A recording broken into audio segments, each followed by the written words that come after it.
Hello. Oh, that sounds good. Excuse me. Hey, let's go. Let's do it. Let's do this thing. Have a good day. I hope everybody's doing good today. But let's have some fun. A little bit of an allergy this morning.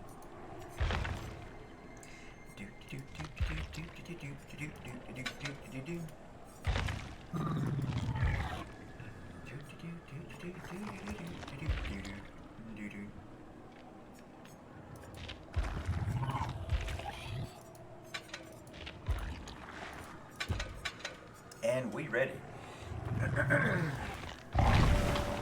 Look at all those points we got spent.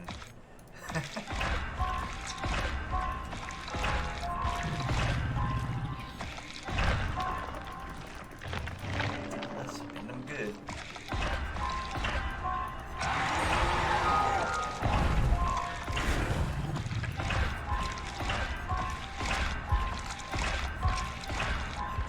One of the fun things about playing Friendly Killer offline is you get these teams who want to farm and abuse you, right?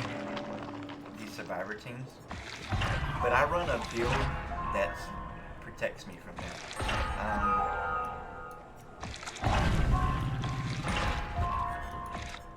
I like to run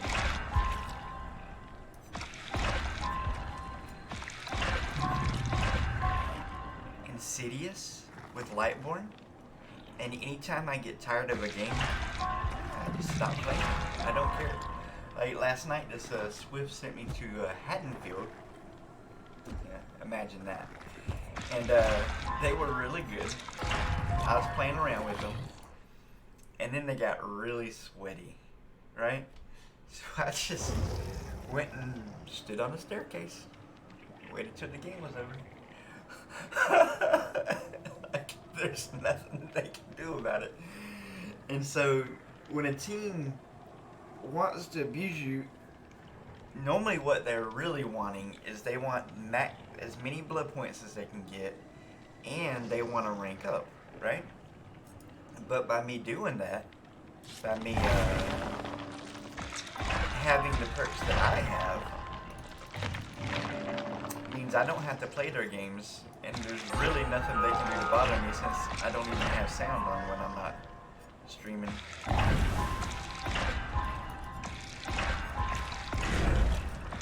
They weren't pleased. Let me just put it that way. But it's not my job as killer to get abused by a team for so many hours in a row. Game's supposed to be fun for everybody. So, my first chase wasn't that bad, but my second chase took me to the House of Pain. And then they started group body blocking, and I was like, yo, I'm out.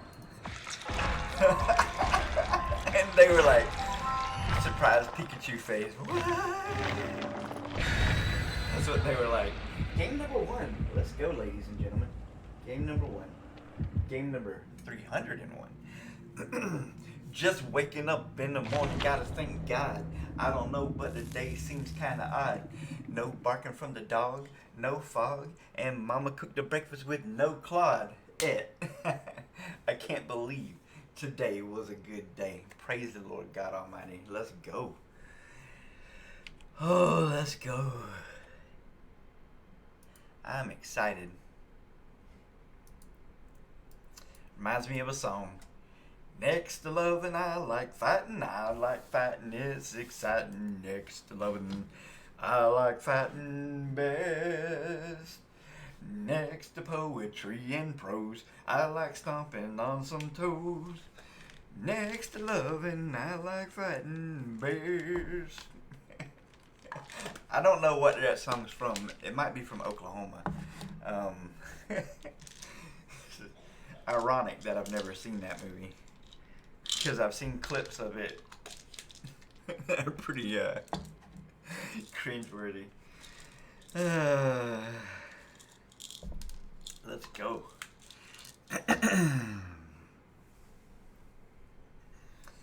Let's do this thing, man. Let's enjoy these 10 games. I'm gonna try and have fun today. There's a part of me with this streak that's like, I gotta make absolutely sure to seal every deal. You know what I'm saying? And there's a part of me that's also kind of like, maybe I'm taking things too seriously in life, you know?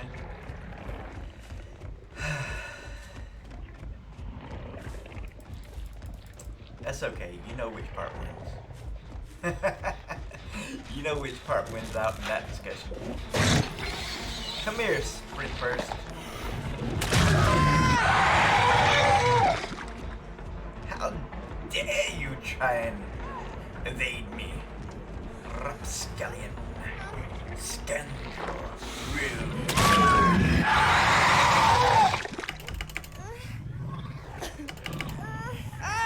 It's time to show you what we do to muggles in this town.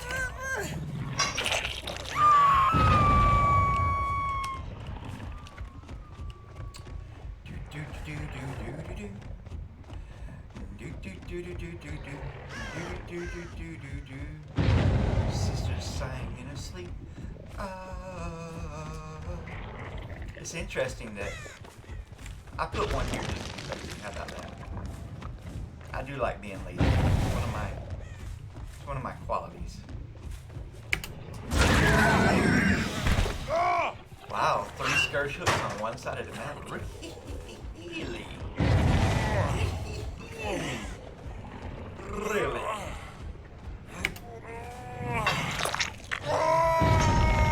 Now, if I go behind this here tree, he can't see me put a portal down, right? Oh, we got somebody over here. Doo-dee-doo-dee-doo. Doo-dee-doo-doo-doo-doo. Doo-dee-doo-dee-doo. Doo-dee-doo-doo. Well, we used our one scourge hook. Feels bad, man. Feels bad, man. Hey,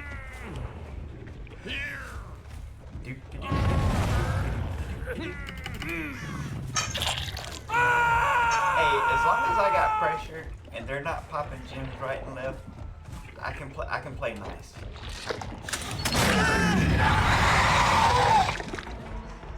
That's right, Miss Sprint Burst. Bill, I'm not sure why you do that. But jumping in lockers ain't safe, Bill. It ain't safe. I disagree.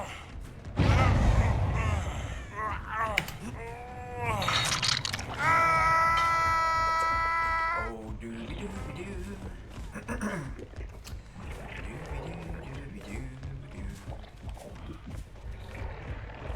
Hello, friend.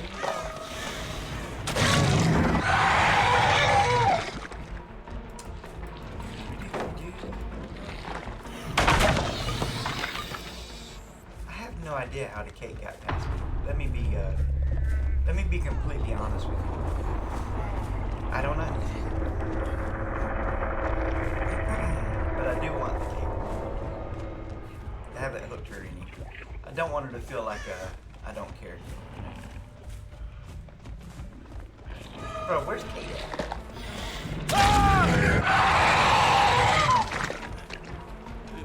Looks like this team just wants to throw it in. That's what you want. I still gotta find Kate though, guys.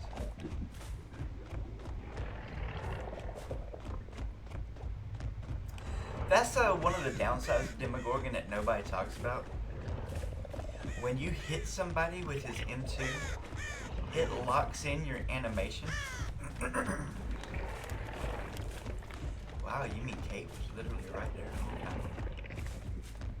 Must have been. Must have been Kate, but it's over now. It must have been good, but I just...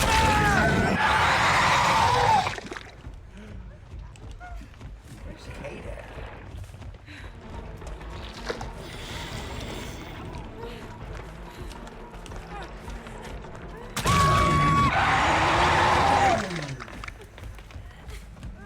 These guys didn't really want to play, so it's okay. I don't feel too bad.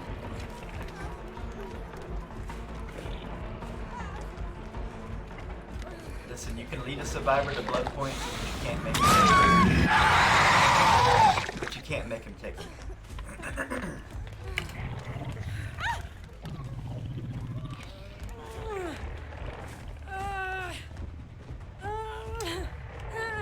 This will be close.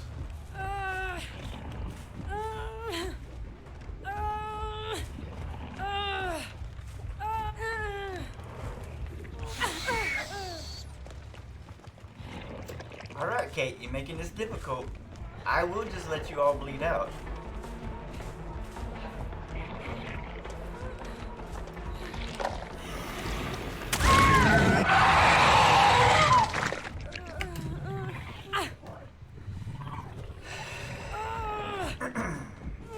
Well, people don't take that particular perk unless they do want to make it difficult. That's just a fact. There you go. Nice and comfy. Yeah, I was just gonna 12 hook these guys, but the Meg wasn't interested. I was trying to be nice.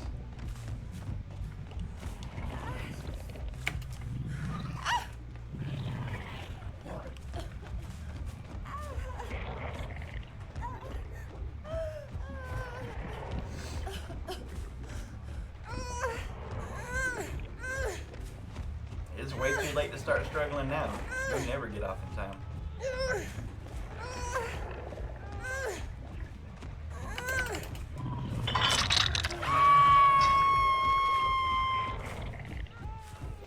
Vaya con Dios.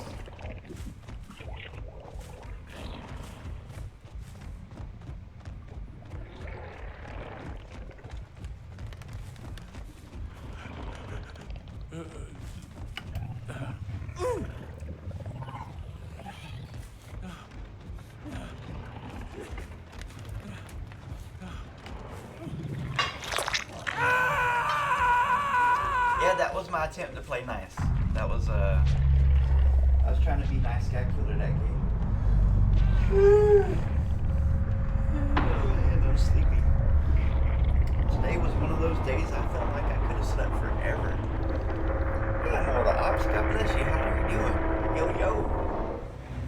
Brother Love's trying super hard to be nice, but survivors just ain't wanting to get them safe unhook points. Moving on to game number 302. 302, let's go. Let's rock this thing. Hey, Jacqueline, how are you doing? God bless you. Good morning. I was sad last night because both Blue Basket and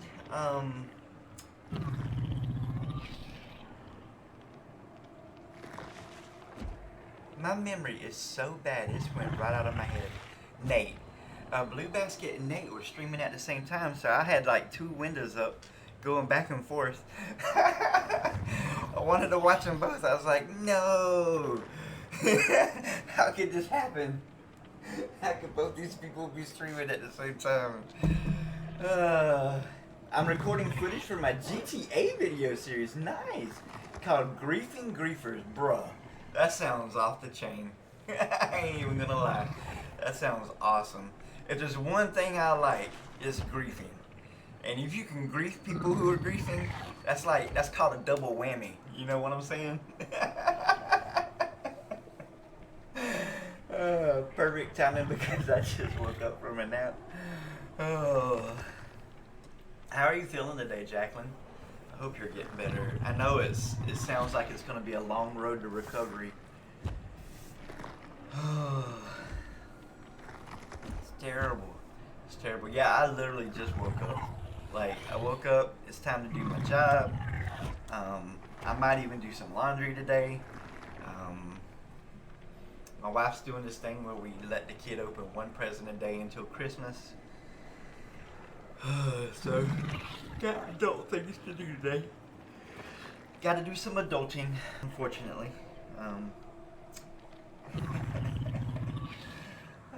Let's go. Hey, Ortiz. The man with the plan, Ortiz, was putting on some straight fire stream last night.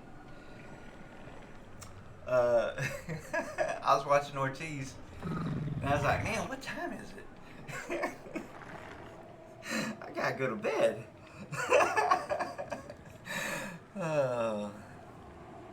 The funny thing about that is, while I was watching Ortiz, I was playing Diablo 2 and Dead by Daylight at the same time.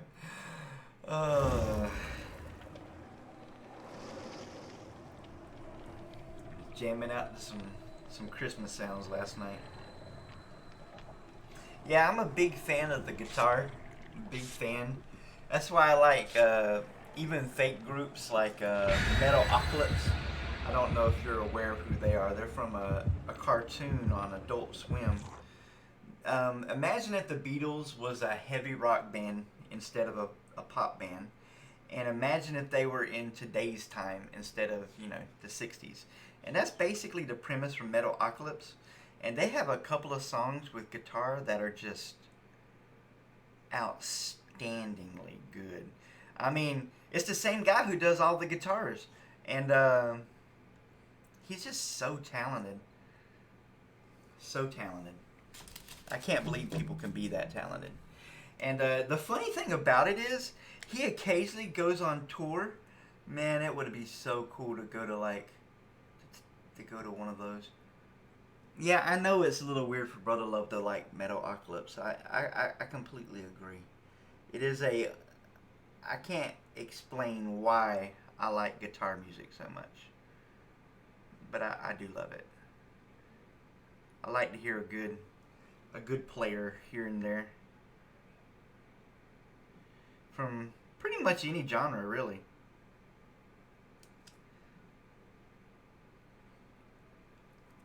Let's go. Game number 302. Let's try and be... I'm trying my best, guys. I'm trying to be a little nicer. I'm trying to 12 hook, but we'll see. The thing is, if a generator pops right after my first hook, I really can't be nice at that point. I'm going to be honest with you. Because that's one of two things. Just sheer dumb luck that two survivors was on the same generator at the beginning, or I'm facing a very high quality team that's gonna need to be destroyed. So it totally depends on how long it takes me to get in my first chase and my first hook. If a gen pops, there's gonna be no mercy in this dojo. That's the name of the game. Yeah, I got to. This is the whole point, right?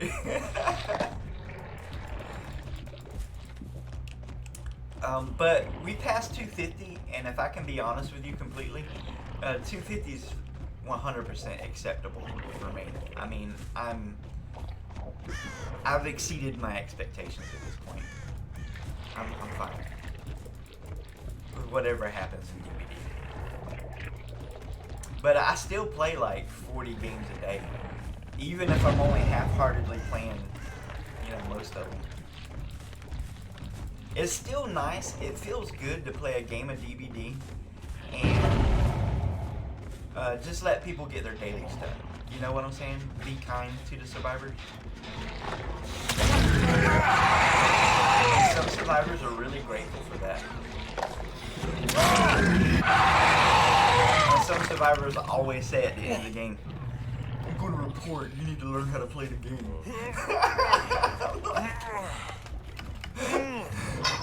Alright then. I guess you got me. Partner. I'm going to kick this generator just for funsies. And then I'm going to come in. Well, let's go. 7K hours? Do you really? I didn't know that, Ortiz. Man, that's crazy.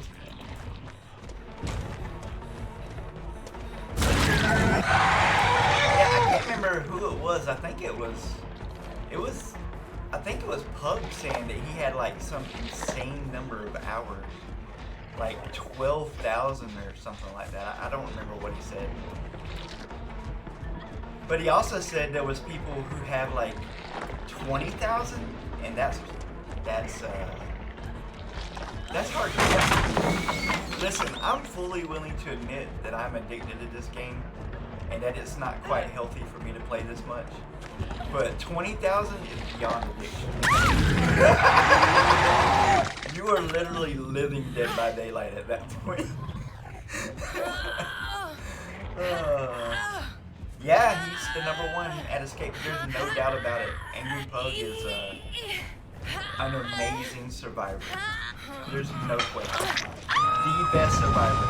If you go by stats at all in Dead by Daylight, it's hard to look at his escape number and not say he's the greatest survivor who's ever played the game. I mean, I watched him probably several hundred hours playing the game, and the dude, he's impressive. He knows how to play every tile. Yeah, all the props in the world to people who studied the game and know how to do it. See, me as a survivor is very different. I like to hold Shift W, but pretend like I'm gonna do a loop at a tile. You know what I'm saying?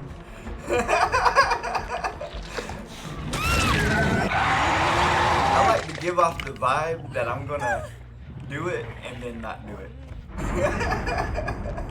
Because I am, after all, just a Claudette at heart, even though I play Ash. See, this is my kind of game. I'm vibing. I'm having fun.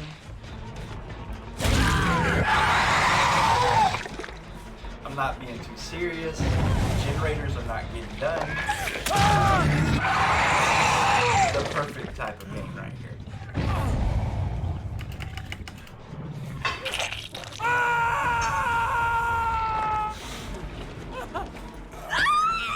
You gotta try a little bit harder than that. I'm sorry, you gotta earn that safe unhook.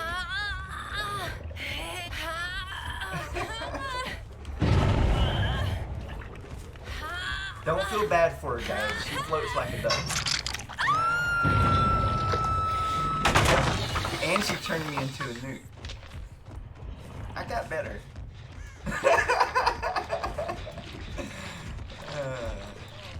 Monty Python will never get old.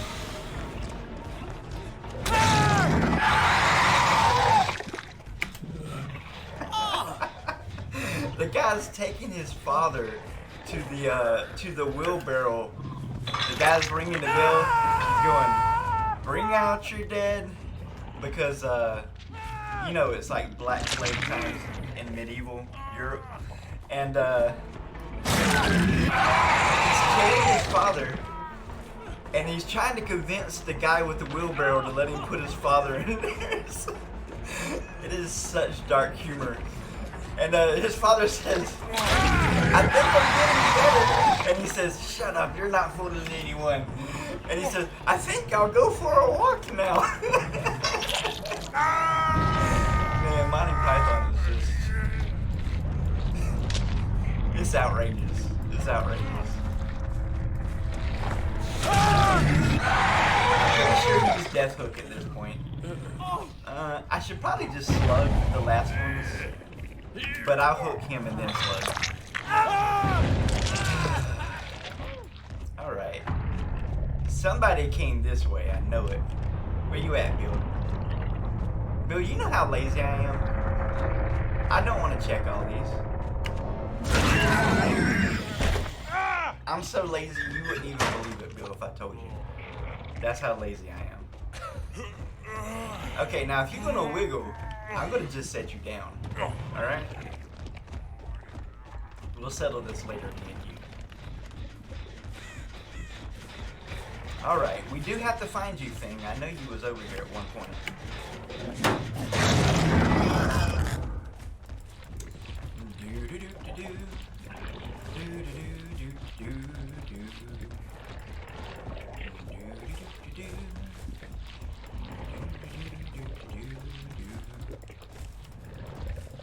Yeah, we gotta find Fing. And I got no clue where she's at. I kinda lost track of her at one point.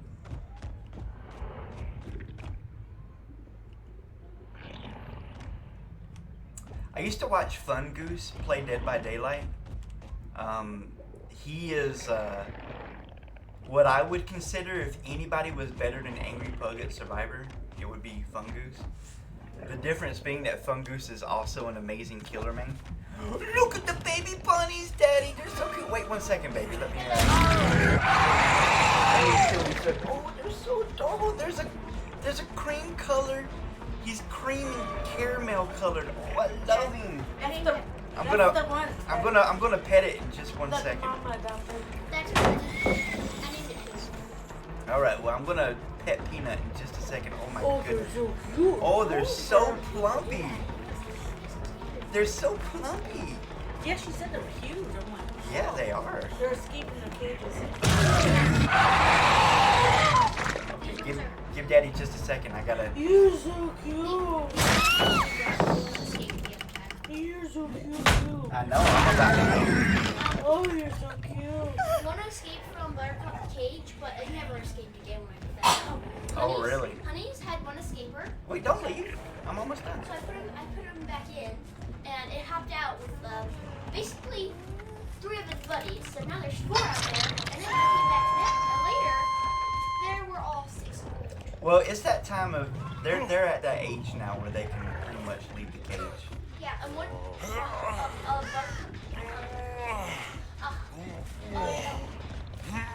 Junior was on top of us. No. Okay, bring me the cream colored one. I want to love on it. Yeah, bring me the cream colored. Oh, you're so precious. Look at you, baby.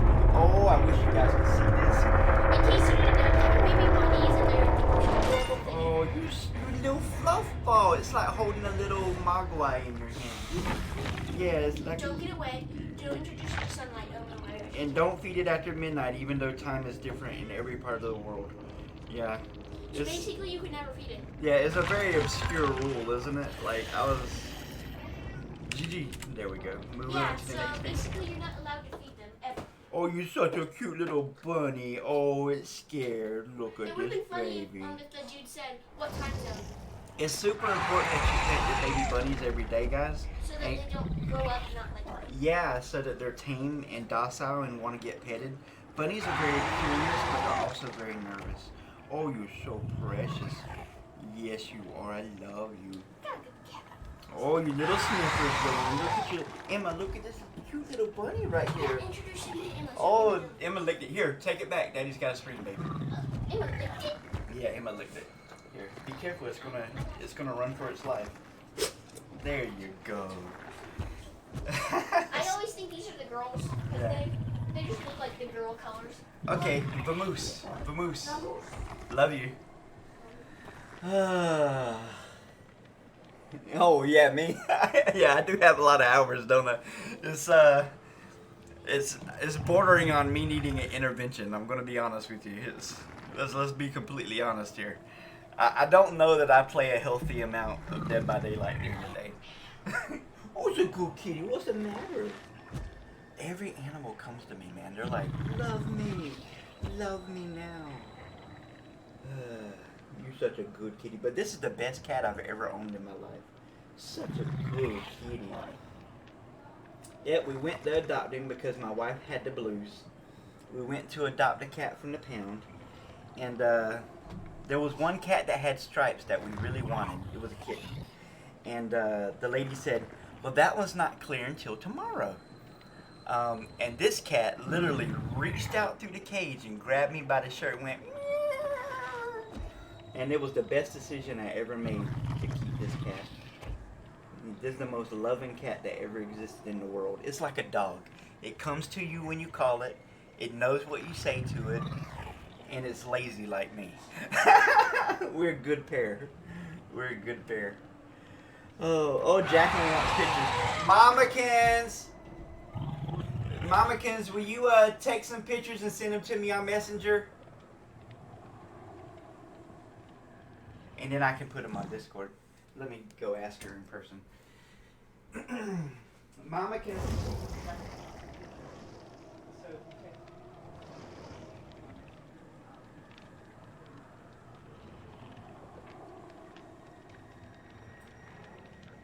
Yes, the bunnies are so adorable. And I've already made a decision and I hope that this is the right decision.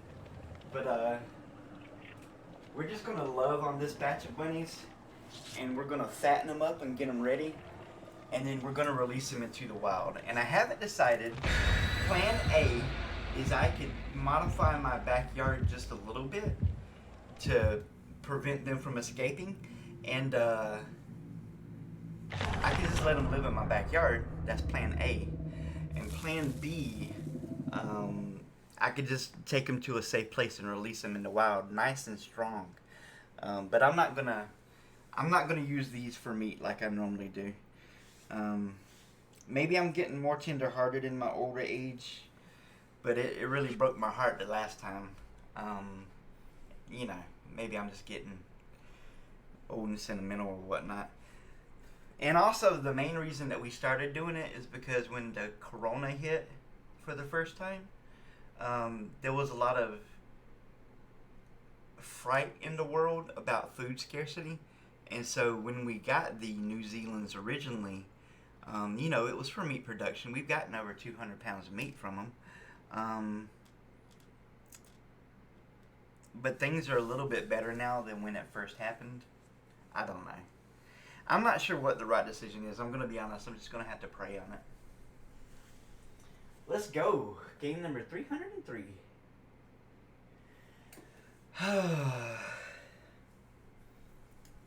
Yeah, Monty Python's super quotable. I agree 100%. Yeah, I love animals so much, and I gave my wife my word, so I did it for 2 years, and I just don't think I got the heart to do it this year. If things get bad again, I can always go back to rabbit husbandry. You know what I'm saying? Like, New Zealanders are such a good breed of rabbit. Let me tell you guys, they're such a good breed. They're fluffy and lovable, and they're friendly, and and they're delicious. I hate to say that, but it's. I'm 100% honest. I mean, if I'm gonna give a review of the species, I gotta include everything, right? I don't know if you've ever had the opportunity to eat rabbit fat in your life, but it is a delicacy, literally a delicacy. Yeah, exactly. Who doesn't love a fluffy rabbit? They are the best. They're good pets. Yeah, there's a couple pets that I've had that are pretty interesting, but there's a couple pets I want and I've never got. I think I'm going to be lazy this game. I've always wanted a baboon, and I know that sounds crazy, right? What rational person would ever want a baboon? Me. Because they're extremely rough, violent, and territorial. And, you know, I was raised in the South where we had rough animals, and I'm just attracted to, like, tough things, you know? I had a wolf, loved it. So if something ever came up on the black market, I would probably go for it. I'm going to be honest with you. I just like the idea of having a baboon.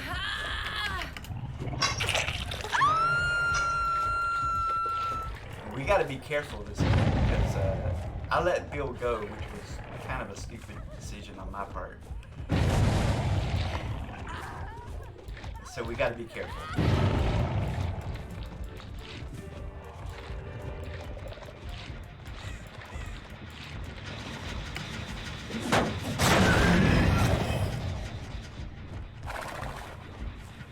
What? How? Oh, there you go.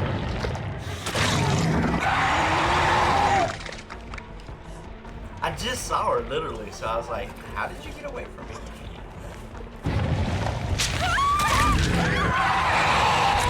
I think somebody's just AFK in this game, guys. Yeah, who doesn't love a fluffy baboon? That Let me ask you that.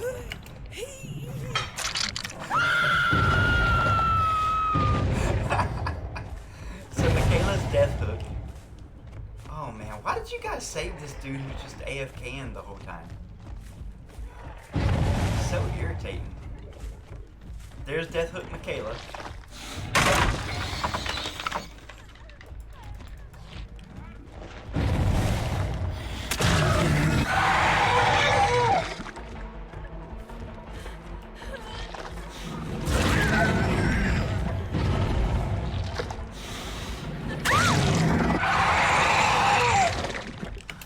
Bye, Miss Michaela.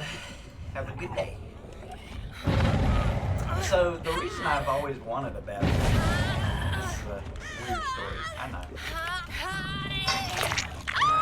When I was a kid, my favorite show was National Geographic. And they had an episode on the disappearing bird population.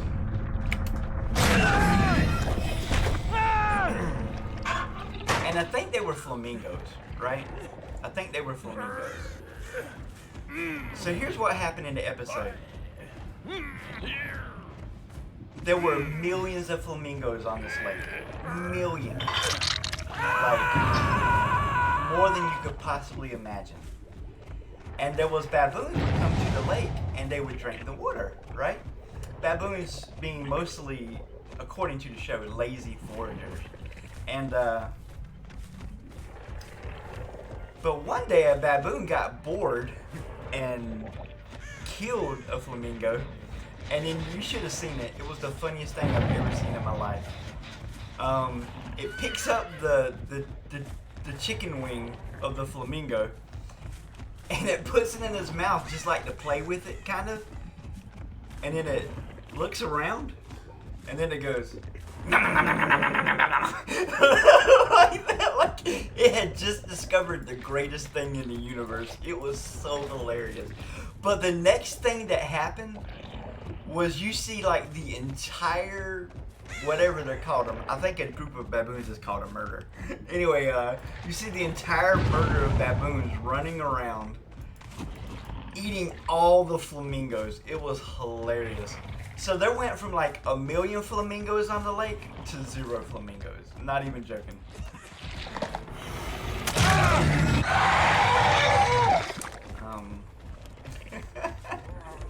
I don't know, maybe that's a weird story to tell. I don't know. But I always liked it. So what was the point of pretending to be AFK if you're gonna run from me now? Survivors are so confusing. Survivors are like, no, now I don't want to get killed. No thank you, sir. No thank you. Unbreakable. Jamil the Goat. Interesting name, bro. Scourge hooks are so strong. Yeah, you know the thing about Hawkins is everybody hated Hawkins except me. I never had a problem with Hawkins. I had a problem with hackers, and then they would go upstairs, and then you couldn't catch them because they were hacking. But I never had a problem with the actual thing. I know everybody's happy it's gone. I think it's going to come back one day. Let me be honest. I'm fairly sure Stranger Things is going to come back. Because there's this thing called money, and companies want it. And so I think we're going to see that map again. Let's go.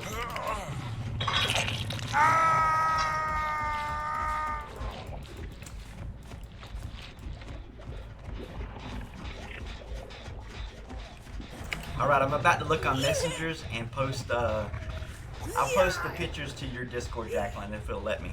Sometimes I have to go through a third party like Imager and then go to Discord.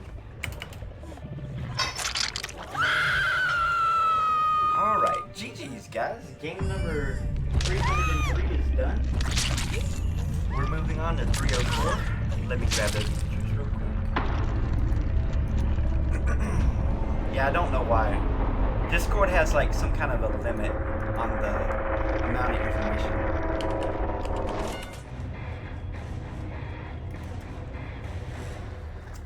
So first we'll download these.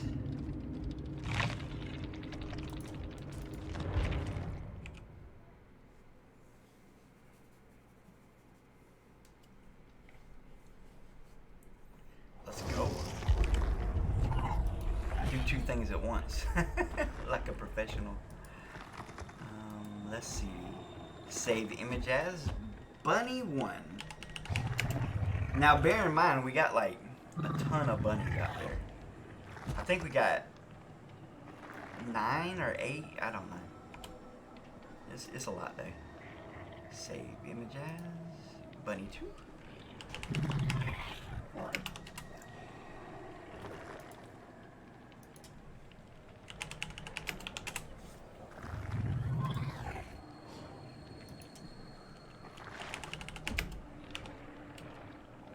Yeah, for me, the caramel colored bunnies are always my favorite color. If it had been up to me, I would have kept all that color of bunny. But it wasn't, unfortunately. We ended up having to pick another buck to keep.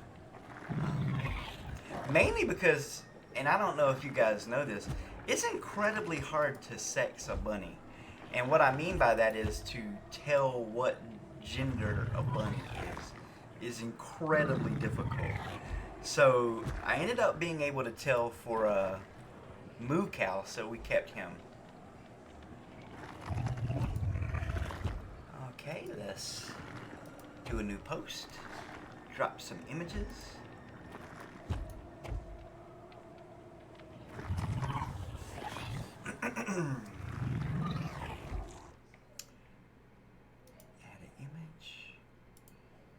Image number 2. Add an image. Image number 3. Add an image. Image number 4. There we go. And grab the link. Copy link. Open Discord. Yeah, they are at the perfect, adorable age where you just want to hold them like little fluff balls. Let's go. Jacqueline's Discord, and we'll put it in Pet Pics.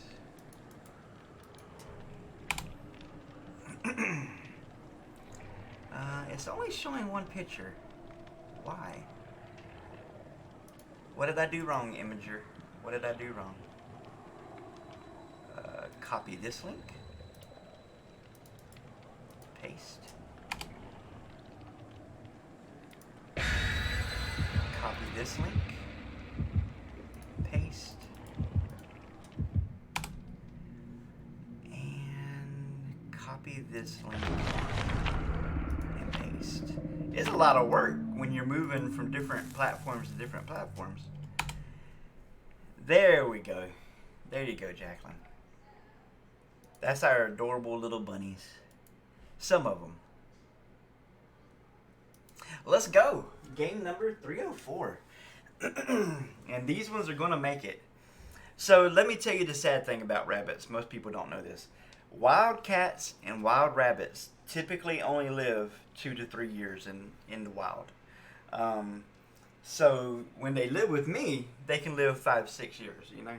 But they live out in the wild, they're going to have much shorter lives, unfortunately. Yeah, they're adorable. I love bunnies. Need a 4 or 5 gen counter? Yeah.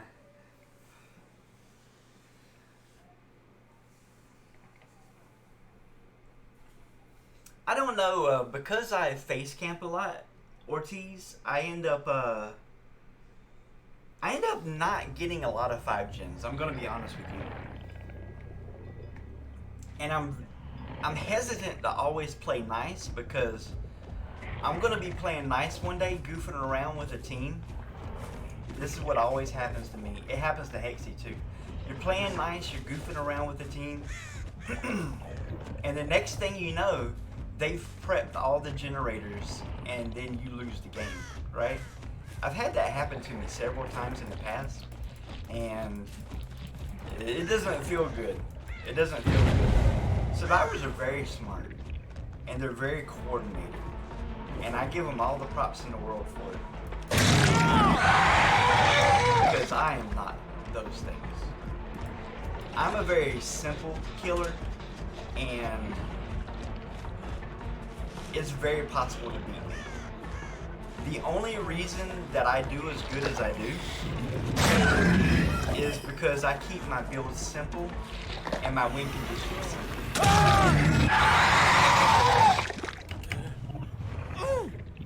Keep it simple, Simon.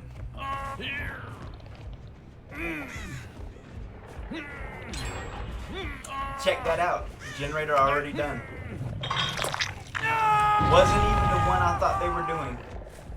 That's the funny thing. Yep, we're gonna have to win condition this one. I hate to do it to you, buddy, but you are the chosen one. You are the last master. Pop this gen, saves us some time. Come back to our hook. I see scratch marks coming in. Yeah, I'm really good at slugging, but it ended up that I couldn't slug the best teams in Dead by Daylight. I'm really good at 12 hooking, but I couldn't even 12 hook the mediocre teams in Dead by Daylight. But this current strategy's working out game better. See how they're all coming to help him? The danger of them doing that is I could easily end up slugging them all.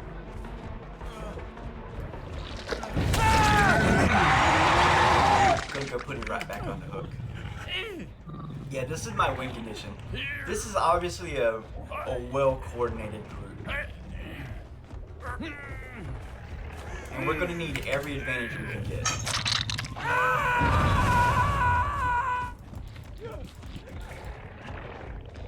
And guess what we got? We got popped. It doesn't really need to be popped. So 12 hooking doesn't work anymore. Slugging doesn't work anymore.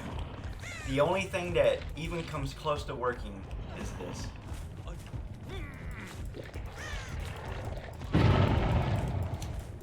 And you're never gonna believe me when I tell you this, but survivors, they're not big fans of this.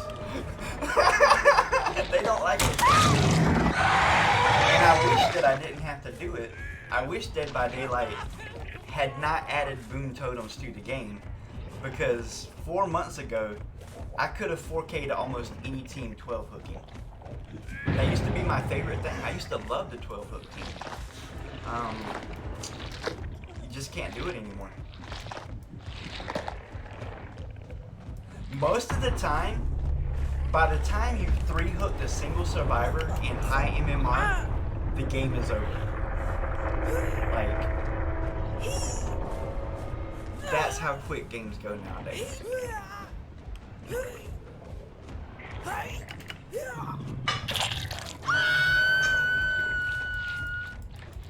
Alright, I wish there had been a closer skirt hook, but this is fine.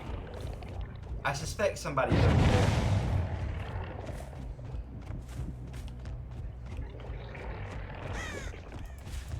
I'm not in too much of a rush, I'm gonna be honest with you. I don't really have anything better to do today, since I've already cooked chili. I just get to eat it in 2 hours.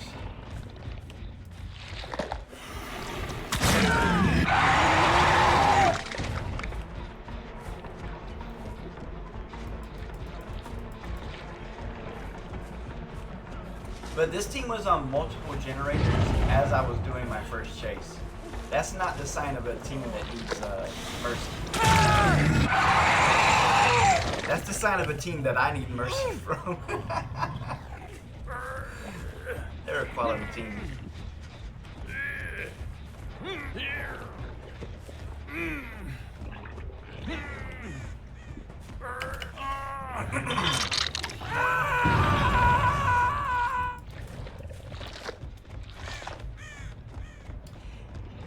So we were talking a little bit about David Lynch films last night, and I really like David Lynch. I really love the new Dune movie and the old Dune movie. So what do I mean by a surreal movie? So it has a dream-like quality. It's got lots of metaphors and mysteries in it, and a lot of people really can't stand that kind of movie. Give you an example: Eraserhead. Is that type of movie. Blue Velvet. Oh my gosh! I mean, that's a rated R movie right there. These are all David Lynch movies I'm mentioning, and I think he helped produce or write Twin Peaks, which is one of the most popular shows ever made. People really love that show.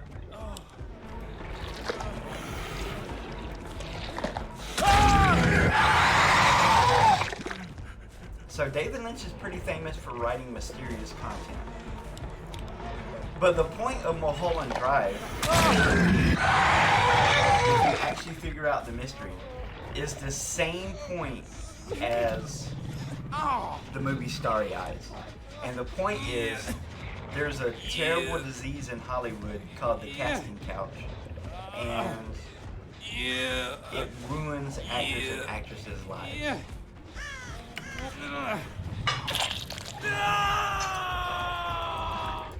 I can remember a story about Shirley Temple and her mother, and I'm talking about young Shirley Temple and her mother. And Shirley Temple and her mother were driving home from having met Mr. Mayor himself at MGM, and allegedly. And Shirley turns to her mother and says, "You wouldn't believe what Mr. Mayor did with me in his office."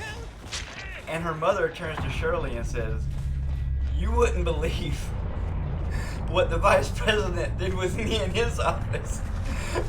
How horrible. How absolutely horrible. Oh, where are these people? What's even going on right now? I'm missing a girl. And there's another story about that too that's pretty famous. For those of you who know who Betty Page is, she was a famous swimsuit model back in like 1900 or something like that. I don't know. It was a long time ago. There she is. And so this is her story about going to Hollywood. She was already famous, so she went to Hollywood. And then she comes back home like a couple months later, and they ask her what happened. She said, "Yes, I could have been in the movies. I could have been a movie star. And I knew when I went to Hollywood that I would have to kiss a bunch of people. But what I didn't know is that I would have to kiss everyone. Everyone." Like, wow. And these are stories from 60 years ago, guys. Like, it's always been the same. This is why there's pictures out there of, what's her face? With Harvey Weinstein, Jennifer Lawrence, and several others, but there's Halle Berry, there's, why can't I remember her name? I'm such a fan of her. She was in Kill Bill. But yeah, it's a sad industry. I feel very bad for them. You know, people are just trying to make a living. They're trying to make it in the world. And there's a meat grinder that we don't see. That for every one actor and actress that makes it big, there's 10,000 that just get ground up in this industry. And even the ones that make it big don't get there unscarred, right?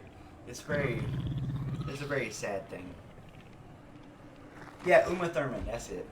Uma Thurman, yeah.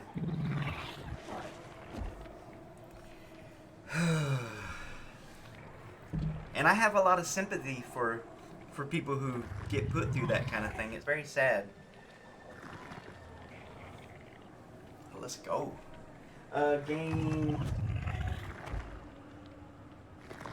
305 already, really. This stream has flown by. Thank you for talking to me, guys. It makes a huge difference. Yeah, I love Uma Thurman. I can remember the first time I saw her was in a movie called Johnny Be Good, where the kid, I think it's the kid from Weird Science, but I might be mixing it up with the kid from a different movie. And he's a high school football quarterback, and he's getting recruited to these different colleges. And it's a very telling, like, there's so many movies out there that are so telling about what really happens in the world, you know? It's very interesting. But I'm a big Uma Thurman fan. Back in the day, I used to wish that she and Quentin Tarantino would get married. That was before I found out that Tarantino accidentally hurt her on a video shoot. And that now it makes sense why they never got married, because rumors were they were dating at one point.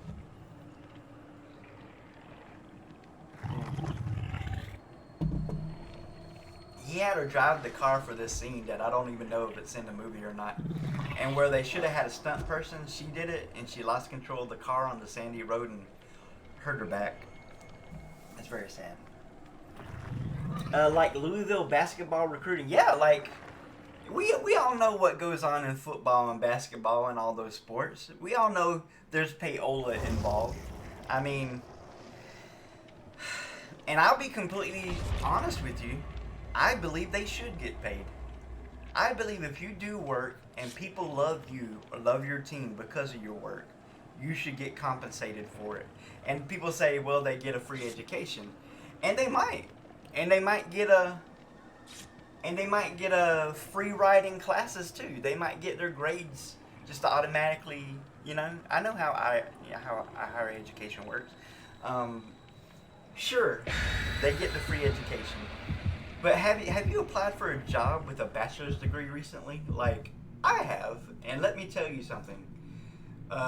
Bachelor's degree is no longer the magical key that gets you into every door. Once upon a time, 10 years ago, maybe it was. But today, this is what the companies want me to do nowadays. They want me to go to this third-party website, take a whole bunch of tests, do a whole bunch of training, just so at the end they can tell me no. Like, that's the kind of hoops you got to jump through nowadays. It's yeah, it's ridiculous.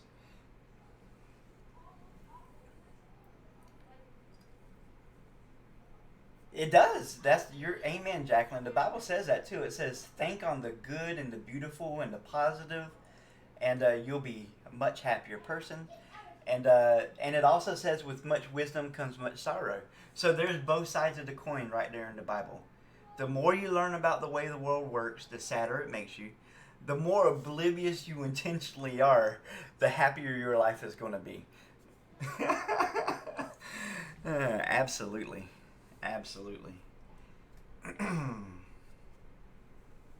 It's kind of like opening Pandora's box, isn't it? It's like when I was a kid, I used to look up to sports stars and movie stars, and now I just know. They're just people. They got problems. Some get lucky, some don't. And they're not to be looked up to, really. I mean, now, then you have the people like Mr. Rogers and Tim Tebow, who are exceptions to that rule. People who are truly, honestly, good people who just so happen to be on TV or just so happen to be in sports ball, right? Love me some Tim Tebow. This ain't looking good. This is looking like a crash game. Waste of time. And it was Dead Dog, too. How dare you, survivors, not load into Dead Dog? It's my favorite map.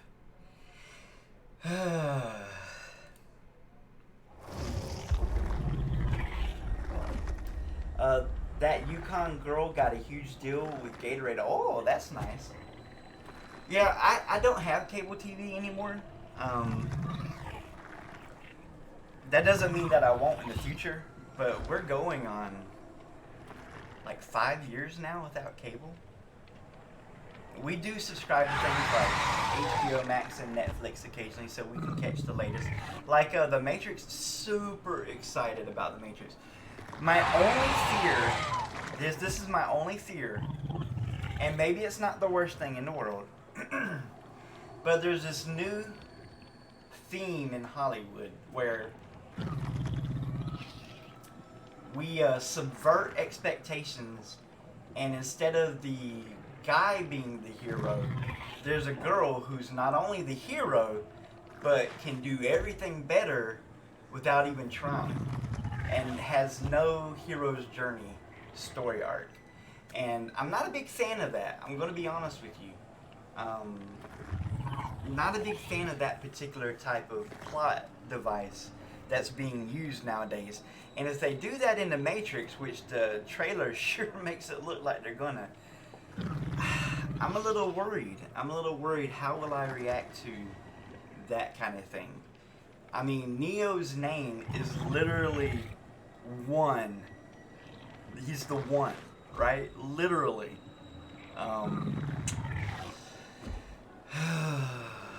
I don't know, but I do have very high hopes.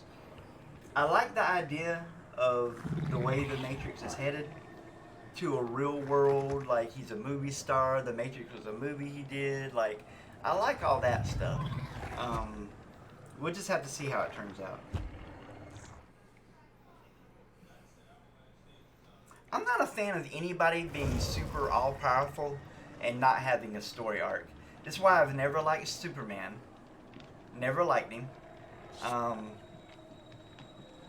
I mean, the dude just lands on Earth, and just so happens on Earth he's like got these godlike powers, right? I never liked that. But having said that, Henry Cavill is a great Superman. He is a great Superman. I mean, amazing. I like those Superman movies, despite my disdain for Superman in general. Christopher Reeve, amazing Superman. Superman 2 being one of the greatest movies ever made in U.S. history. It's got Gene Hackman, it's got Superman, it's got Zod. Like, what an amazing cinematic masterpiece. I like both versions, the Donner cut and the original.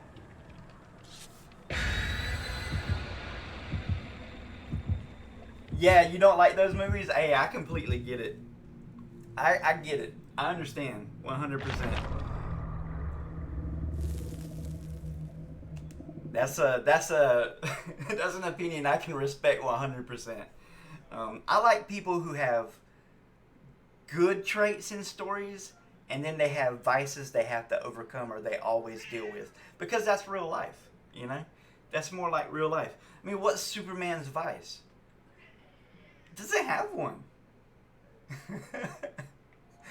At least Batman used to have vices back when he used to actually kill the bad guys. I don't know if you guys ever read the older comic books, but he had some vices back in the older comic books. That's why he's called the Dark Knight. Oh, speaking of which, if you do like comic books, Frank Miller's The Dark Knight, it's like a 3 or 4 series comic about an old Batman.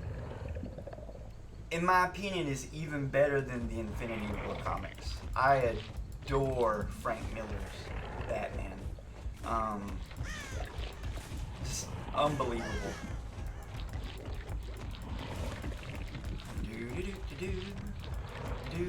The thing that upsets me about Hollywood is how little respect they have for their audience. Like, but maybe that's deservedly so. I mean, they're the experts on making money, right? That they'll take an IP as great as Frank Miller's The Dark Knight, and they'll turn it into the Batfleck.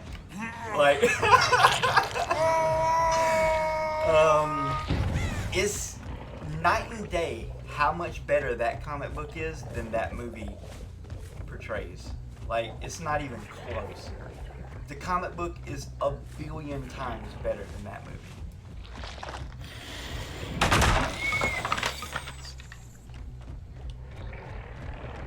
It was a masterpiece. I mean, I've got the leather-bound edition of it, and I read it occasionally. It's such a great visual novel. When they put woman as a hero just for the sake of having a woman to be the hero, it doesn't work. I actually like Black Widow, though, because it shows how hard she worked. Yeah, I completely agree with that. I like the show Hannah. I like the movie Hannah. I think it's obscure and eccentric and lovely in every possible way. I'm fine with that kind of stuff. Let me talk a little bit about Rey Skywalker real quick. Rey Skywalker. I loved the first part. I loved the third movie. I hated the second movie with such... I despised it so much that I wish I could scrub it from my memory. I'm so angry at that movie because of the way they treated Luke Skywalker. Here's my problem with Rey. She can fix the Millennium Falcon better than Han Solo, who owns the Millennium Falcon. She can instantly drive it. She can be a Lord of the Sith the very first time she picks up a lightsaber. There's no hero's journey. I love her. I like her character. I like the actress. I hate the director. I hate the script writer. Kathleen Kennedy is a terrible at everything she does. And that's my opinion on Kathleen Kennedy. That's the person in charge of it all behind the scenes. I want her to have a hero's journey. I want her to struggle. I want her to suffer like every other Jedi who ever lived. I don't even care if she becomes Jedi. I don't like the Jedi. Let me be honest. I think they're hypocrites and they're unrealistic as to the reality of how humanity is. And Anakin was right in his feelings about the Jedi. Ahsoka is right about her feelings in it. You should be allowed to fall in love and get married. Duh! When has that ever worked out in human history to not let people fall in love and get married? Do we have any examples of that? Oh yes, there is a certain priesthood we have examples of that has certain issues that we know about, and that's all we're going to say, because of that very reason. We have to let people have the ability to fall in love and get married and build meaningful relationships. So that's just my 2 cents on Rey. Rey should have suffered more. Rey should have learned more. And Luke shouldn't have been a milk drinking, scaredy cat, in my opinion. I mean, I feel like that series could have been so much more if it wasn't produced in this 5-year span, right? This 10-year span.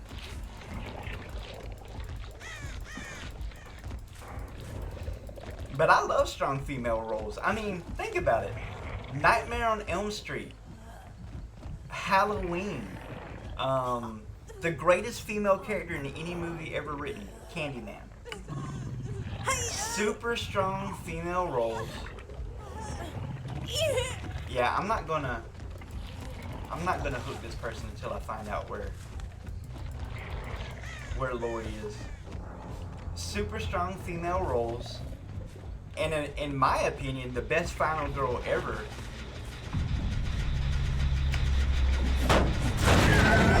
is Helen from Candyman. There she is. Absolutely love the actress. She also played Princess Aurelia in the original Dune. I think her name is Virginia Madison. So I love strong female characters. Absolutely. Love them. But give me some character development. Give me some plot, like Black Widow. Absolutely.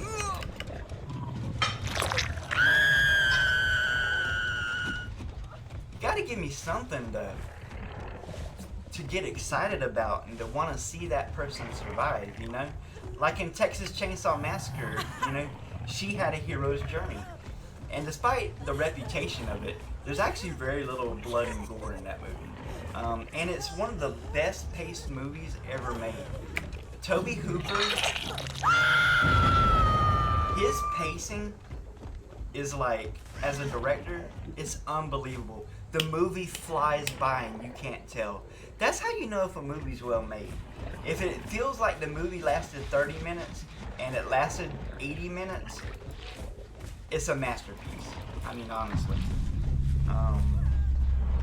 Yeah, Toby Hooper's famous because he helped direct Poltergeist, but people claim Steven Spielberg was the one who really directed it. I actually see bits and pieces of both of them in the movie. Poltergeist is another amazing movie. Strong female character in there, man. Like, there's tons of movies with strong female characters. And they're great. Okay, we're moving on to game 306.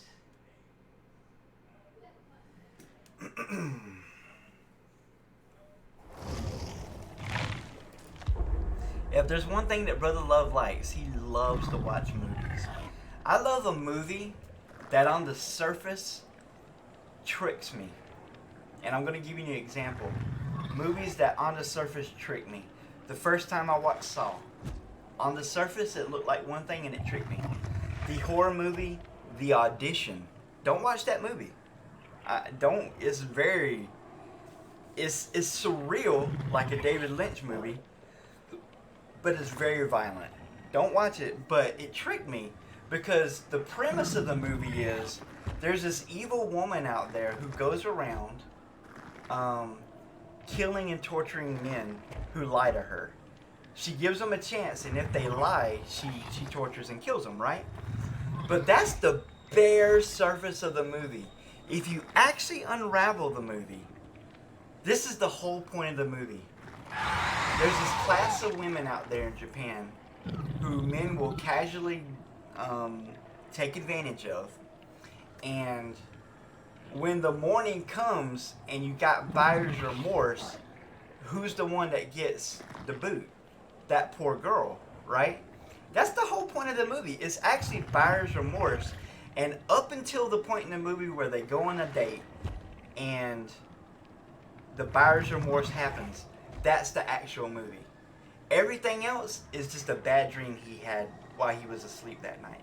And to me, that's a beautifully well-crafted movie. Like, you're not just going to see that the first time you watch it. You're going to have to delve deep into it. A weird opinion here, but I enjoyed Moana. She struggled but learned. I love Moana. I sing songs from that all the time. That is a... Yeah, I don't like the religious aspect, but I do like a lot of the movies. Glorious. I really like it. Yeah, she has a hero's journey. She was born into a rich family, into a prosperous role. She was going to be the next leader. None of that bothers me. None of that stuff bothers me. And I feel bad for Hawaiians. I feel bad because of what happened in history. I do feel bad. Yeah, I can look at a movie and hate one aspect of it and absolutely love another aspect of it. I'll give you an example. Every Quentin Tarantino movie.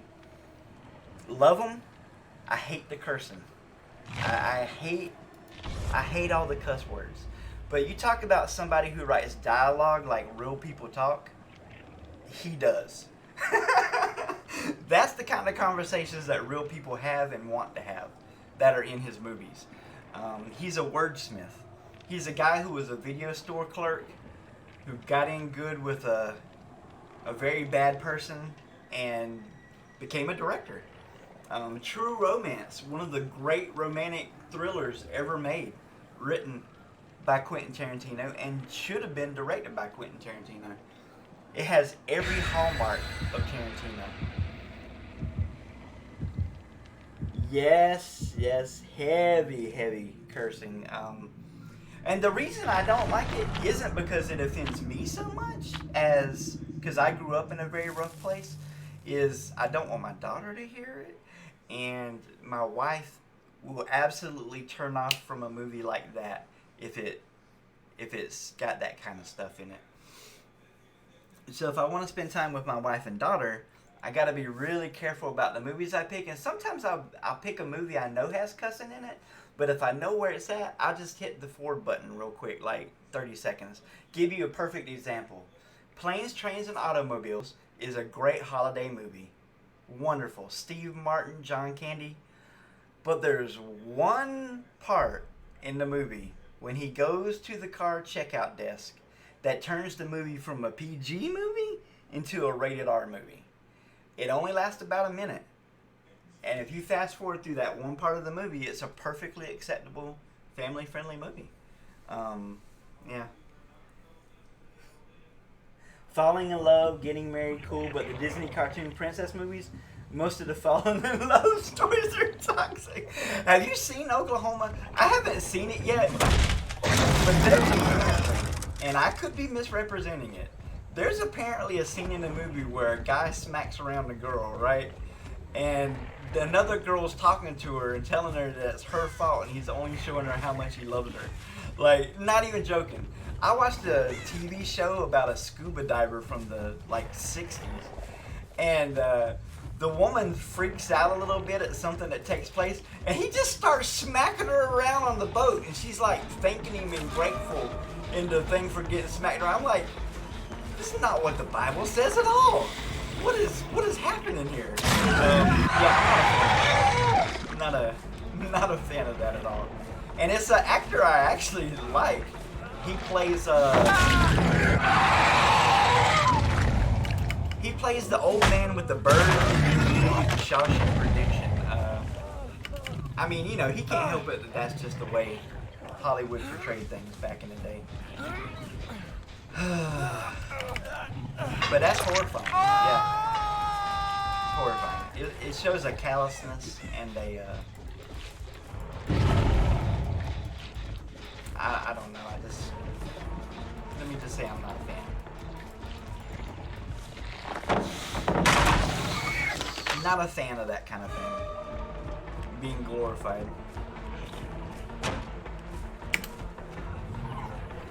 And at the same time, let me put the shoe on the other foot. I'm also not a fan of certain other things that go on in society. I'll just leave it at that. I'm a man who sins, and I have vices, and I have things that I struggle with, and I'm no better than anybody else, and I'm positive I'm worse than quite a few. I'm positive I am. I know me.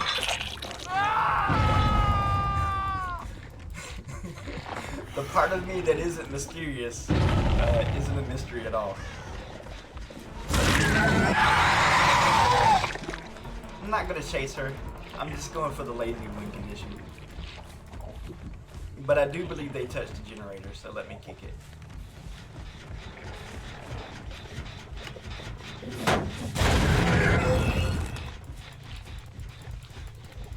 Yeah, I like the whole falling in love and getting married part, though. I mean, because that's me. Everybody has their own strengths and weaknesses, and I need somebody to help me be better, right? I need somebody to help me. Some people are the rocks. They're literally so strong and they don't need anybody. And I admire that, but that's just not me.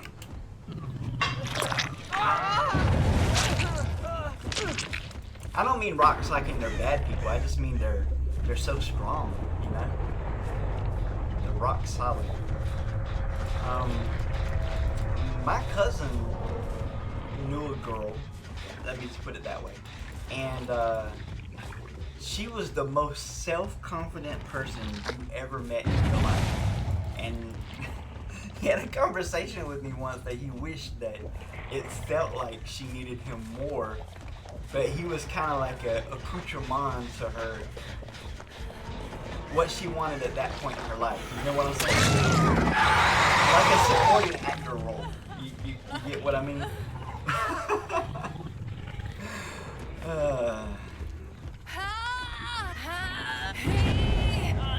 always thought that was funny.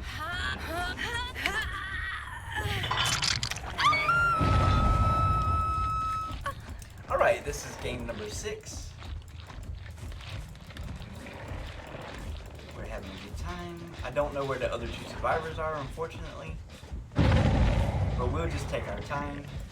We're not in a rush. The stream takes as long as it takes. And I might have miscounted because I've been having so much fun talking. It really doesn't matter to me. But I think this is game 6, and that's my story, and I'm sticking to it. Okay, I know where the other 2 survivors are.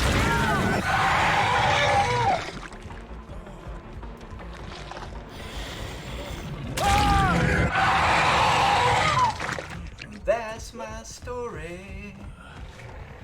It's my story, and I'm sticking to it.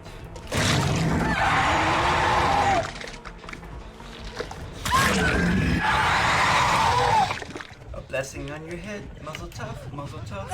Like Grandma's idol said, muzzle tough, muzzle tough.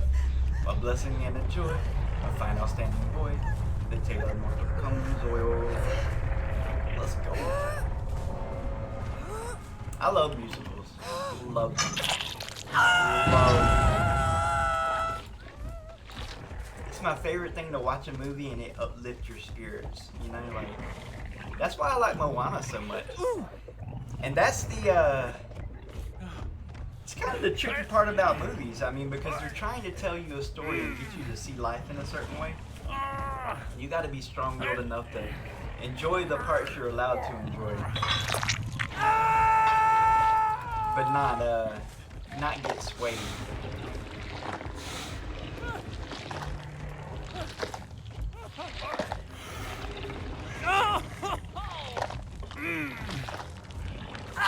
Because like the Bible says, is my belief. One God, one faith, one baptism. You know what I'm saying? That's it. One Lord, one faith, one baptism. That's not very popular in movies.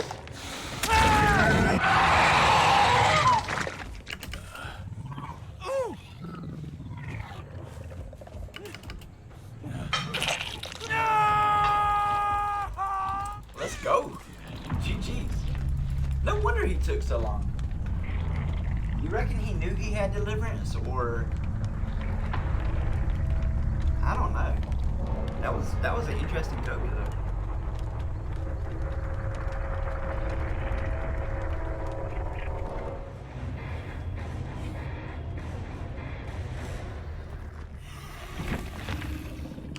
And love and marriage are so different now from what they were in the past. Like, things change so much. I think people associate like infatuation with love nowadays, or when you're getting chased during a romance, right? The chaser and the chasee portion of a romance. I think sometimes they associate that with love. But I think true love is like what God does with us. Long-suffering, patient, merciful, gracious, in sickness and health, better or worse, you know. He's always one step away from us if we turn back to him. That's the way I think love is supposed to really be. Not just that feeling of adrenaline and endorphins and excitement. I think that's possibly an addiction. Like, let's go. Game 3 of 7.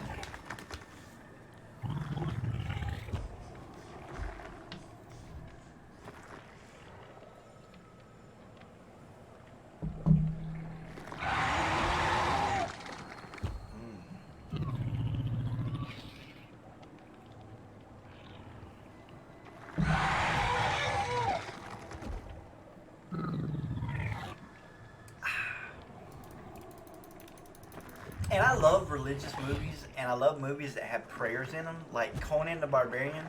That's one of the first prayers I can remember I really enjoyed. I mean, bearing in mind that he's a barbarian, he did a pretty good job with his prayers. And then there's the 13th Warrior, his prayer, just absolutely gorgeous prayer. Signs with Mel Gibson. Love the religious aspect of that movie. That's another movie that has 2 layers. On the outside layer, there's the alien invasion.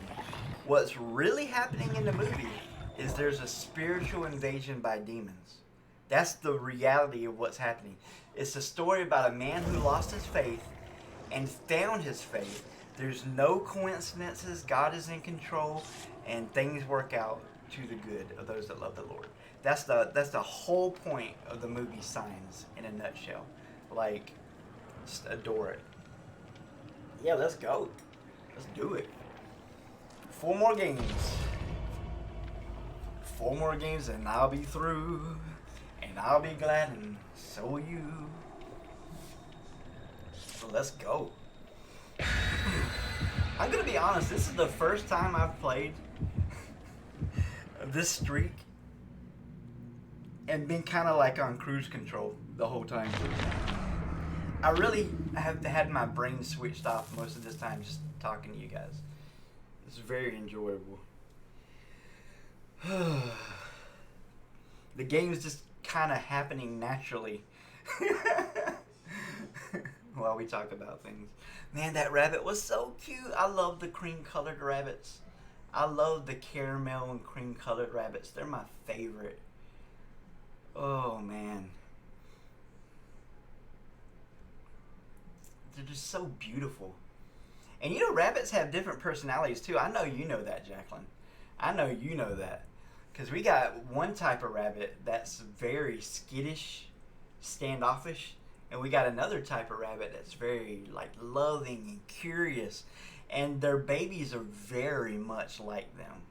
They really do take on the traits of the moms. Yeah, they're adorable. I've always wanted to have guinea pigs too. In Ecuador, they're called cuy, and that's like their number one. I'm not trying to be offensive or anything. That's their number one food staple. And what the Ecuadorians do is the cuy live with them in their house. They live on dirt floors, and they put grass on the floor, and that's what the cuy eat. And you know, when they get so big, it's time to have dinner. You know what I'm saying? Like, it's the national food of Ecuador. And I've always been fascinated by that, and I've never had cuy, so I am interested, but it is surprisingly difficult to find a male and female guinea pig that are not spayed and neutered. I can get the spayed ones real easy. I have yet to find a reasonable distributor for natural occurring ones. And the reason they're attractive to me is they're even cheaper to raise than rabbit meat, and because they literally eat grass. And yet they're supposedly really delicious.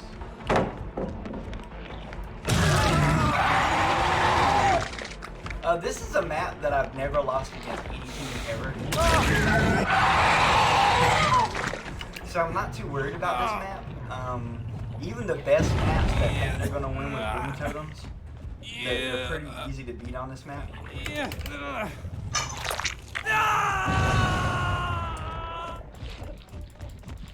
But if you want to learn how to win on this map, say that you don't like RPD, you pick a side and you protect that side. And it's that simple. I'm going to put a portal down here. Then I'm going to go upstairs to these 2 generators. There's a 5 gen on this side of the map. Where should I be at right now? This half of the map, for sure.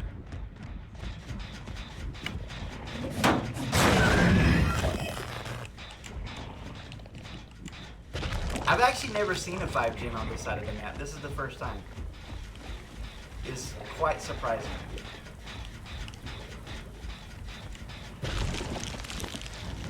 And now I need to get downstairs before they finish this generator, put another portal there, and no matter what they do, I win at that point.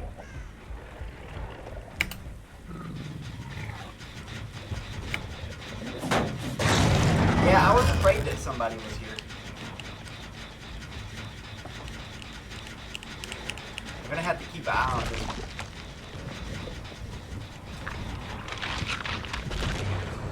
Your blind rabbit doesn't ever want to be touched. He just goes crazy for food, and the girl Roxy can sit and be petted for an hour. Aww. Rabbits are good pets. They really are. We just running around, ladies and gentlemen, having a blast. Hey, it's Death Hook. Hey, Death Hook, how you doing? Fancy meeting you here.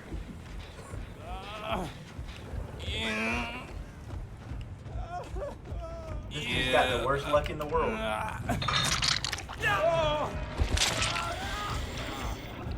And I'll share something else that doesn't happen. You don't lose a 3v1. That just doesn't happen. Mischief managed. Win condition achieved.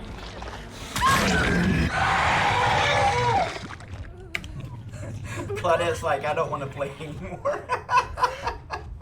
I don't blame you, Claudette. I don't blame you.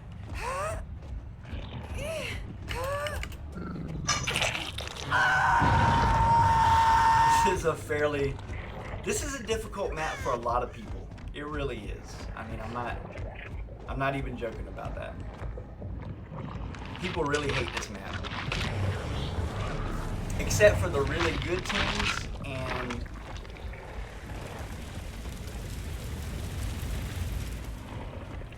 the killers who have a strategy for it. Terrible blight map.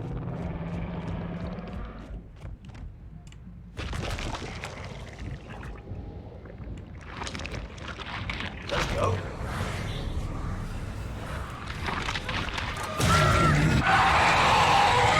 And now I can just casually win the game without trying too hard. Mistake. Should've went to the right.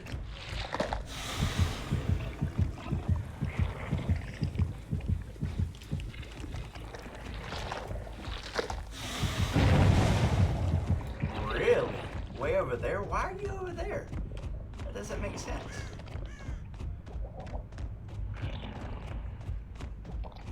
Hey, Cloud, what up?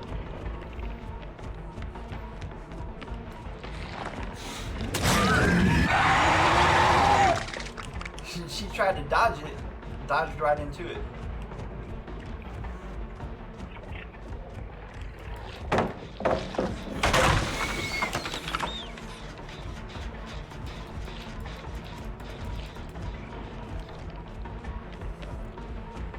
I'm a believer, I couldn't leave her if I tried. I thought love was only true in fairy tales. Meant for someone else, but not for me. I thought I saw a heartbeat over here. Well, there's another DC. You can do it, guys. Everybody disconnect. Hey!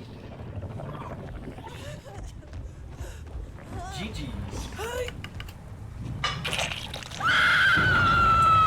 But if you change your mind, I'll be the first in line. I didn't think you see. Take a chance on me. One more for the Gipper. And scene. Thank you, ladies and gentlemen. We have craft services in the lounge area. We have powdered donuts and the finest black coffee that can be found at Sam's Choice.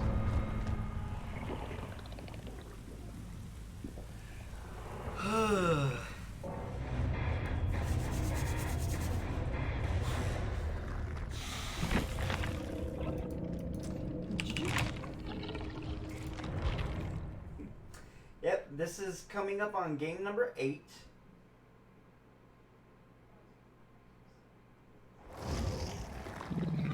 So we got 3 games left. Let's go. 8, 9, 10. 8, 9, 10.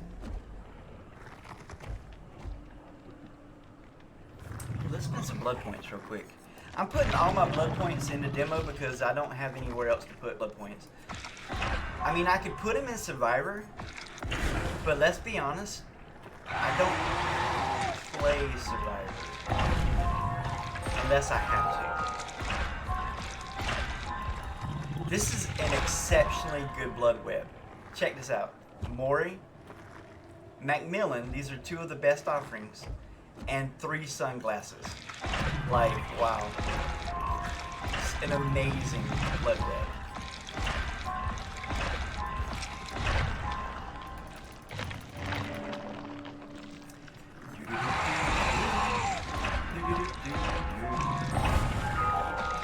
Yeah, if I load into Midwich or Dead Dog Saloon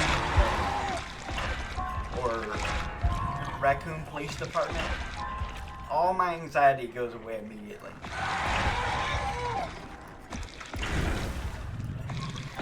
It's not that I can't lose, but on those 3 maps, I'd be willing to bet against it.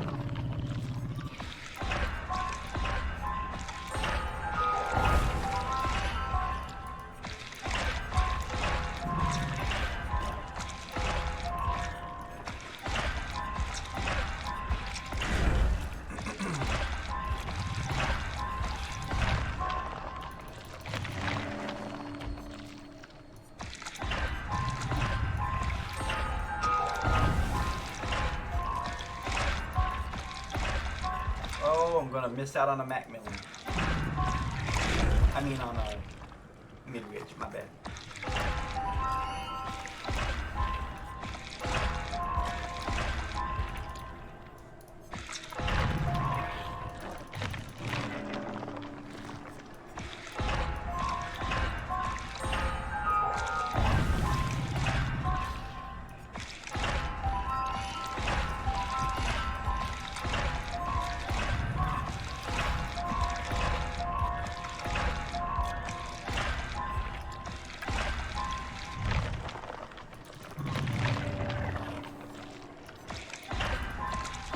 I was watching Scott Jund play the other day, and if you guys don't know who Scott Jund is, he's probably the #1 content creator for Dead by Daylight on YouTube.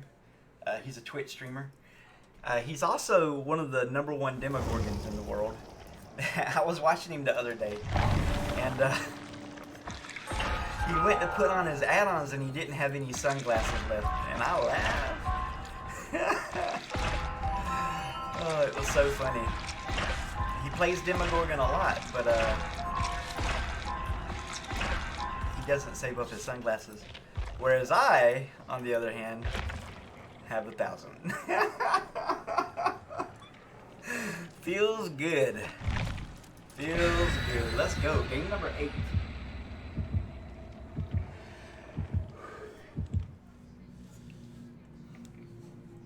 And sunglasses are considered Demogorgon one of his best add-ons. They're good. I mean, you can notice the difference, but it's perceptually like a microsecond difference in breaking pallet speed. But there is a difference. You can notice it.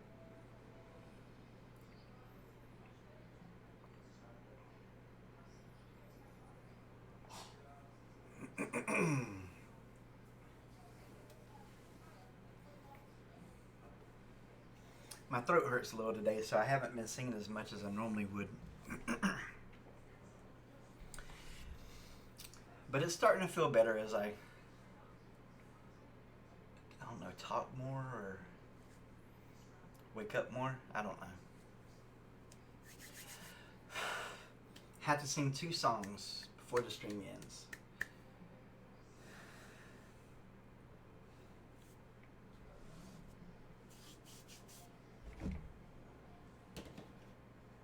Let's go. Let's do this thing. The Backwater Swamp Grim Pantry. So, one of the 7 times I got ran for 4 generators was on this map. I was playing Billy, and I foolishly chased the same survivor for 4 generators because they kept me in the House of Pain over there.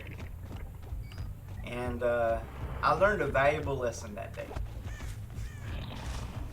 It's okay to care about every other generator on this map, except that one.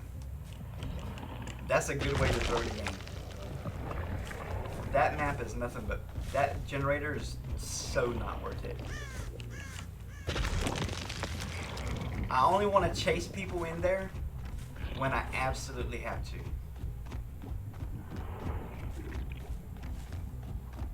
Which would be like if I was wrapping up the game.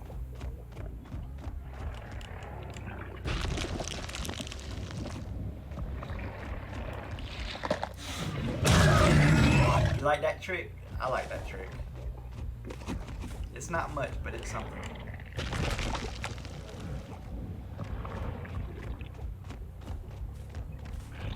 You can do that on several maps.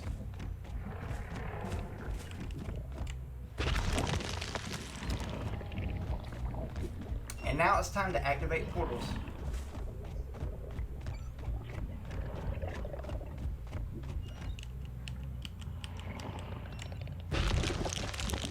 Go.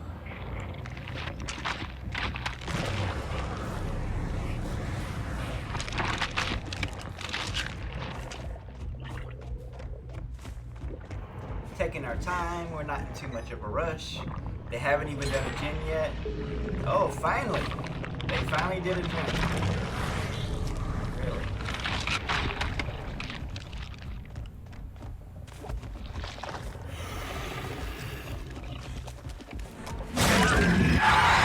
Well, I was going for Fiend Claudette, but if you're going to run in front of her, then I will,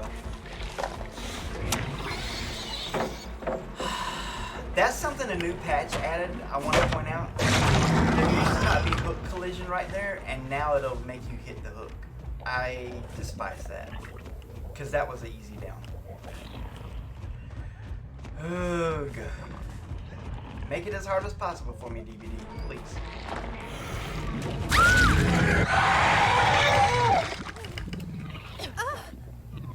But I have been hitting the hook a lot more lately, unfortunately.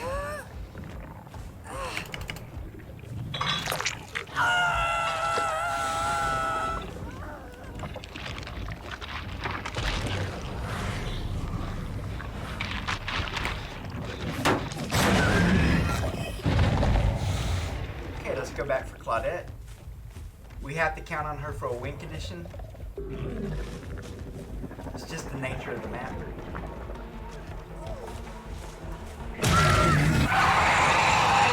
Not yet, Claude. Not yet.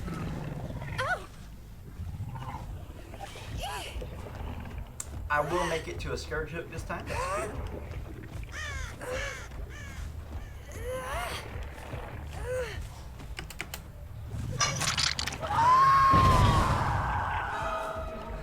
Do you hear what I hear?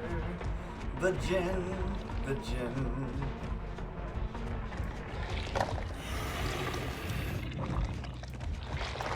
Yeah, I know she's behind me. I don't really care. Once we get this win condition out the way, even Mr. Miyagi couldn't stop me. No can defense.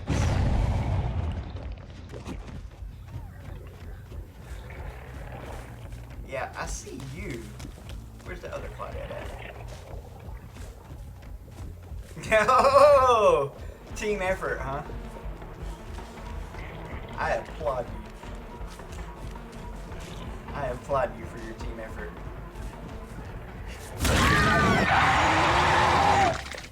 GG's. Win condition secured.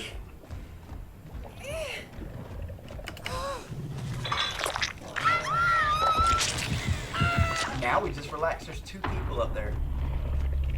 There's one to my right and two up there, so we know where all three survivors are.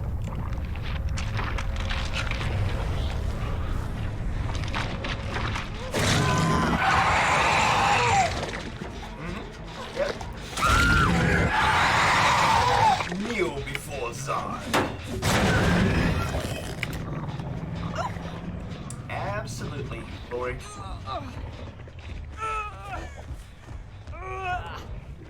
Had to get my unhealthy lunch. Woo! Mac and cheese and chicken nuggets. That's my favorite. This is my kind of lunch. Oh, look at the little sneaky sneak. I'm a little sneaky sneak. Look at the cute little Claudette.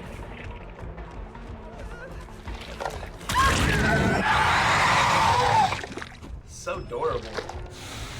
You're so cute at this stage. The survivors are so cute at this stage. Okay, we're just looking for Fing. And I'll tell you where she's not at. She's not on a generator. I'll tell you that much.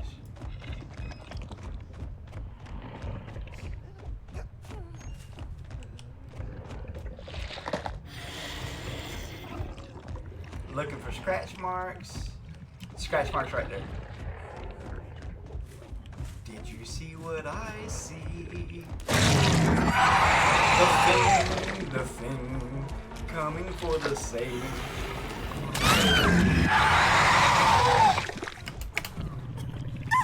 But she can't be the hero today. No, she can't be the hero today.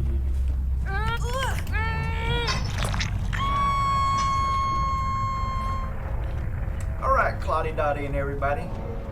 It's time to wrap this game up. 2 games left in the stream.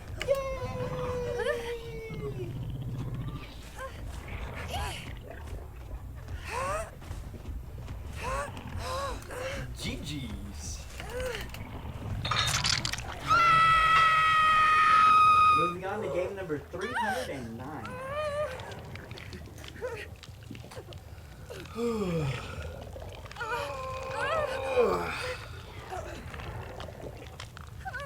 Let's sing a song. I haven't sang one of my happy songs today. Team effort means no jizz get done. Well, that's the crazy thing about the good teams, the comp teams. If somehow they're able to run in pairs and still get gens done. Like, they are the masters at this game. Like, they could have saved and done gens at the same time. That's how good some teams are.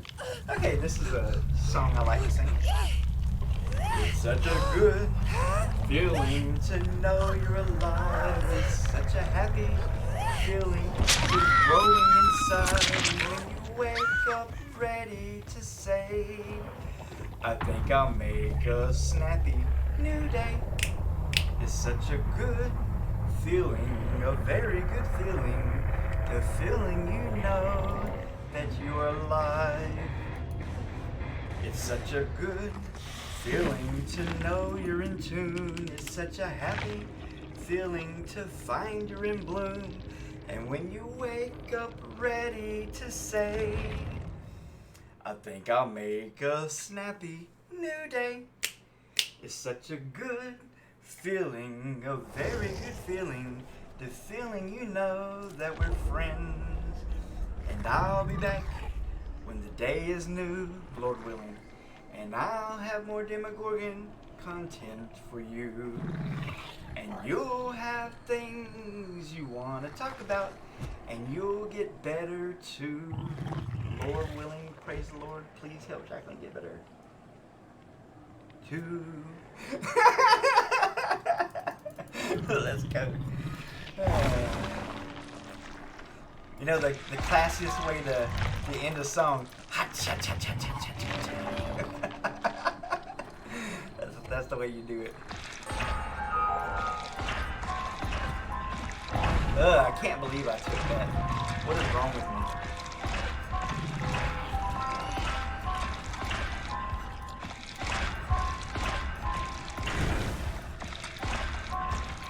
I must not be thinking straight. Game 309 is coming up. 2 games left in the stream. Let's go. And the reason my queues are so long in the morning, we discovered yesterday, is because this is when the most killers play in the world. This is the time right now when the most killers are playing. Wonder why that is.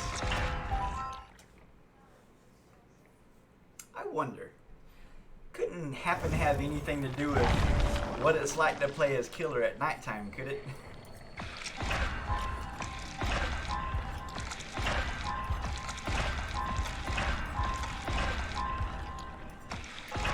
Because playing killer at night is almost a completely different experience.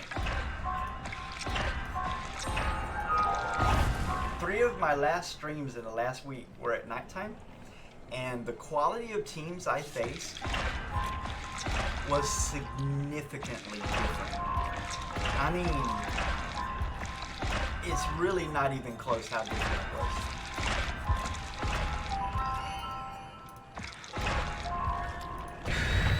Let's go, TTV.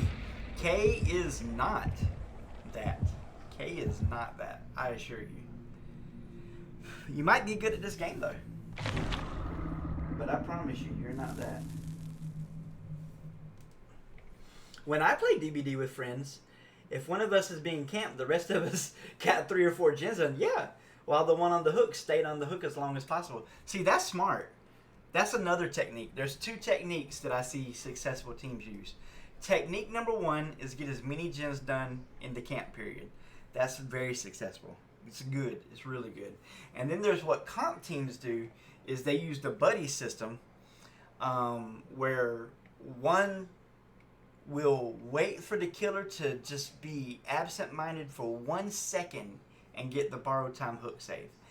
And because they do that, that wastes more of the killer's time than generator time, and that puts them in a winning position. And so they use the buddy system. So there's 2 survivors on 2 different generators, and there's a survivor waiting for the hook save. So 2 gens get done, the save happens, those 2 survivors move to 2 other gens, while the one that did the unhook runs the killer, hopefully. That's the way it should happen.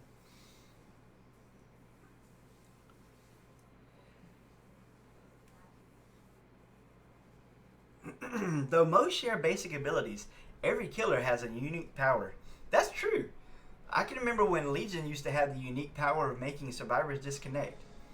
And then Freddy had that power. And then Wraith had that power. And now I'm not sure who has that power. I think it's Crow Lady. I think people really hate Crow Lady.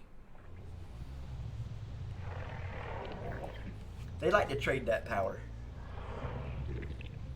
This is a very good map for them. But the good thing for me is that there's a 4-gen right here. I'm just going to completely ignore the preschool, and I'm going to attempt to ignore the other house. Preschool is the house of pain in this map. Every map has its own house of pain, even Larry's.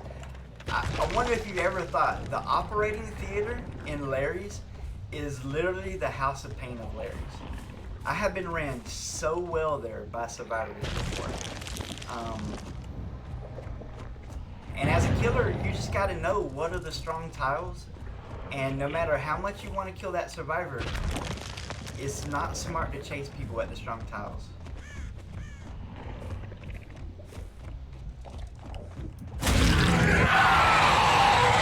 I was just coming to put a portal down, but I'll take a survivor too. Thank you, sir.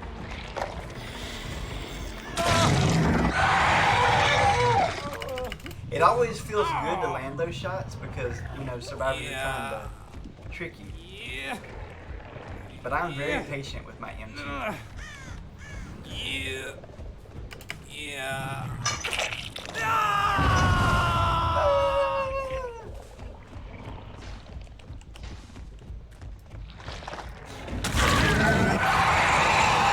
Oh, look who I found. I found the person with the name I don't like. I respect the fact that you're TTV, and I love you for it, and I wish you all the success in the world. But that name is a misnomer at the very least, and sacrilegious at the most, in my opinion. Be honest, guys. That 3-for-1 was the worst trade I've ever seen in Dead by Daylight history, and they just threw the entire game. Like, Literally, just leave it there.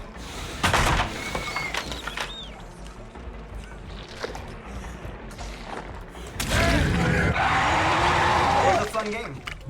Super fast. Fun game.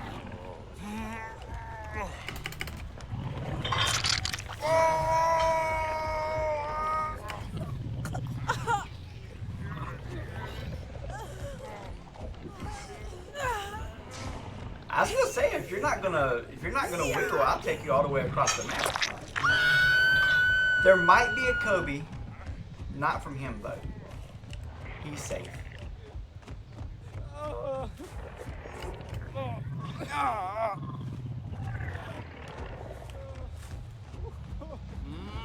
Yeah. Okay, not from her either. Yeah. Yeah.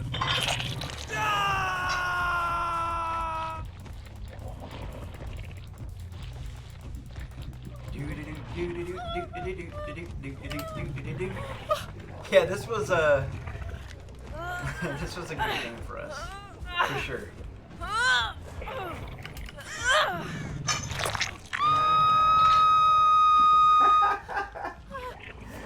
The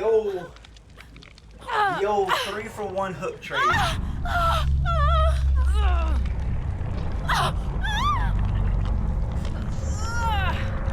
Well, if they're gonna throw, I'm gonna catch. That's all I gotta say about that. GG's. I personally don't think the one generator was worth it, but what do I know?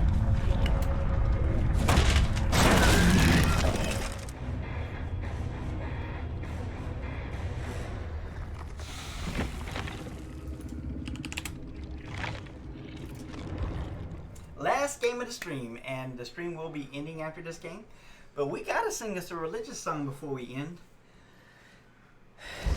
Gotta sing us a good church song. Let's see.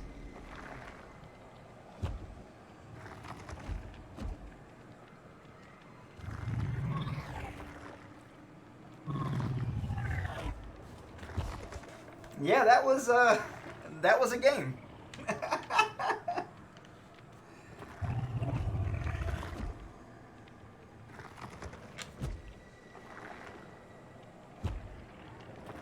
436. As travel through life with its trouble and strife, I've a glorious hope to give cheer on the way. Soon my toil will be o'er, and I'll rest on that shore where the night has been turned into day. Up in the beautiful Paradise Valley by the side of the river of life. Up in the valley, the wonderful valley, will be free from all pain and all strife. And there we shall live in the rose-tinted garden, neath the shade of the evergreen tree. All along for the Paradise Valley, where the beauty of heaven I'll see. And though your garden is rare, it is not to compare with the flowers that bloom in the garden above. In the midst of it grows Sharon's perfect sweet rose. 'Tis the wonderful flower we love. Up in the beautiful Paradise Valley by the side of the river of life. Up in the valley, the wonderful valley, will be free from all pain and all strife. And there we shall live in the rose-tinted garden, neath the shade of the evergreen tree. How I long for the Paradise Valley, where the beauty of heaven I'll see. Let's go. Last game of the day. Then it's chili time. Gonna heat up some corn, put it in the chili, and then it's time to get my grub on.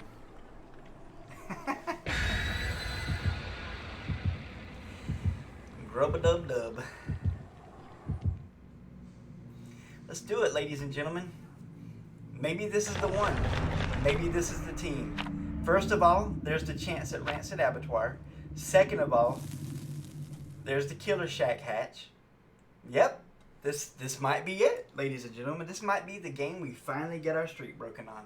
And if it is, praise the Lord God. This could be it. This is a really hard map. All cold wind maps are hard for Demogorgon. All of them. But if it's Rancid Abattoir, you know our history with that map. That's it's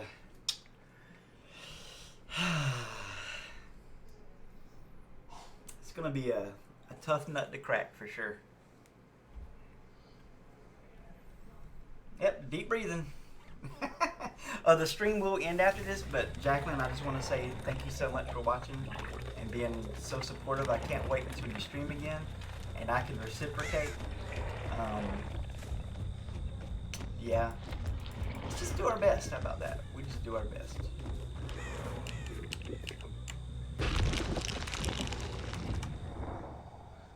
Yep, it's the abattoir. I just wanted to check the name of it real quick. That way I know the name of the map I get beat on. Do do do do do do do do.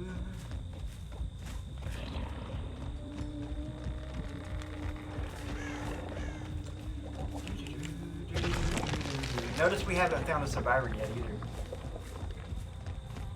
It's not good.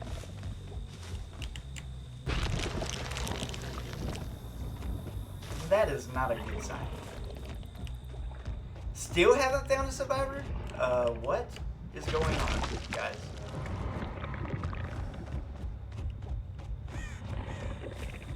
Alright. Well, you couldn't have been anywhere else.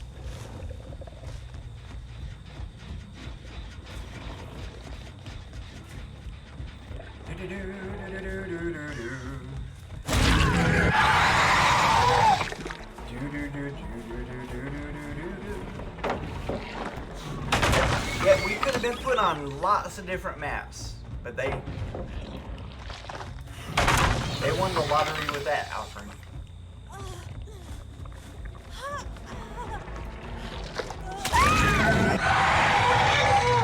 Just gonna take deep breaths. We're gonna relax and let the game come to us.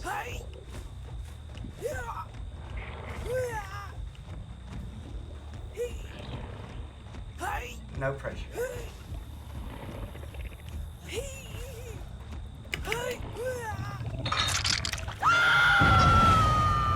Yeah, he would explode at the map at the thing that I don't have a portal on.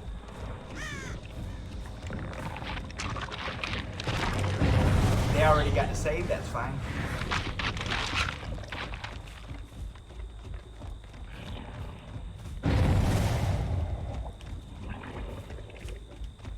Coming straight to the generator, try and pop it. There's David.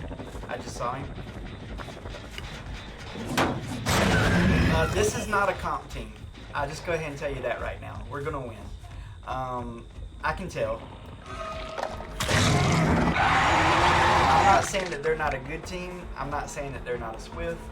But this isn't a team that's gonna beat me. A team that's gonna beat me would have already had 2 generators out.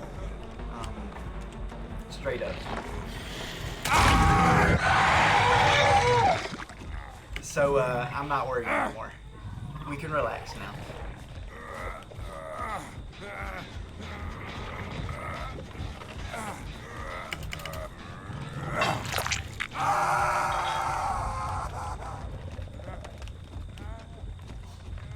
I knew I saw you.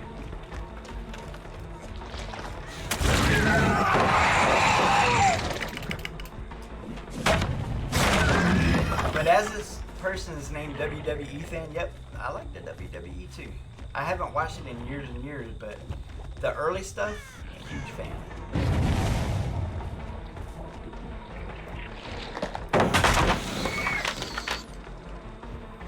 Huge fan of the early stuff.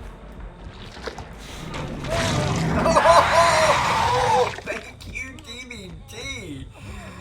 Oh, that That was a super sketch hit right there. Super sketchy. Not sure I agree with that at all, but I'll take it. Yeah. Yeah. True. Well, I thought he was trying to dead hard. I thought he was trying to dead hard or trying to time it to trick me. Because he is a David. They're just running around hook saving each other at this point. Did you guys just completely give up on generators or what?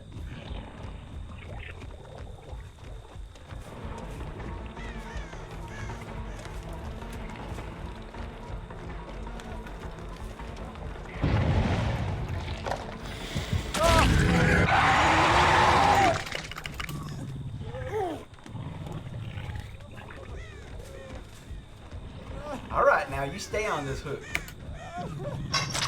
I feel bad for him because the person who saved him hid, and I didn't want him. I wanted to save him. But what am I supposed to do about that? You know what I'm saying? Like,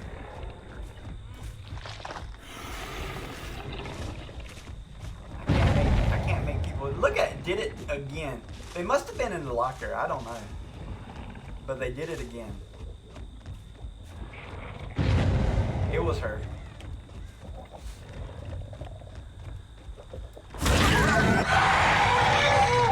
I'm not really worried about my portals. I'm not really worried about anything because they got no gen pressure.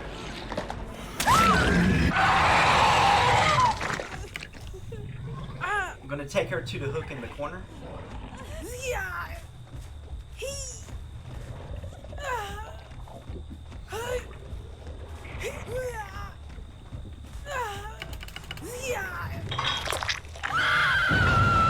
I think we played fairly nicely this game. I'm gonna be honest.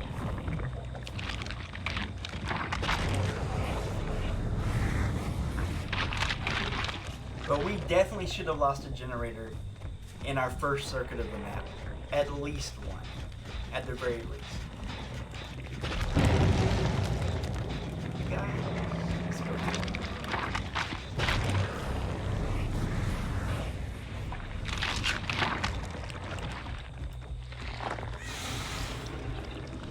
Okay, we put baby in the corner, so Patrick Swayze should be really mad at us right now.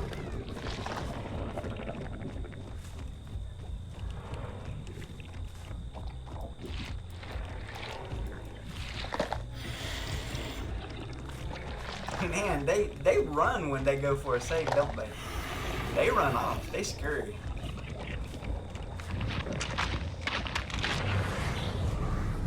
But nobody's dead yet.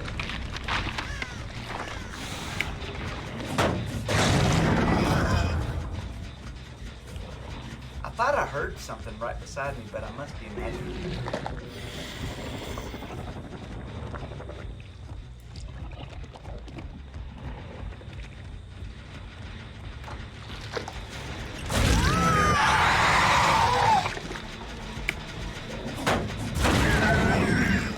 Guys are trying to do an objective. They're gen rushing me. Have you ever seen such a blatant gen rush before in your life?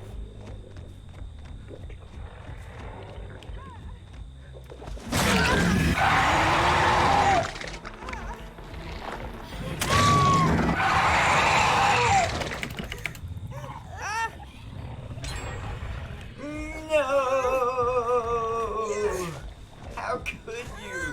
You monsters.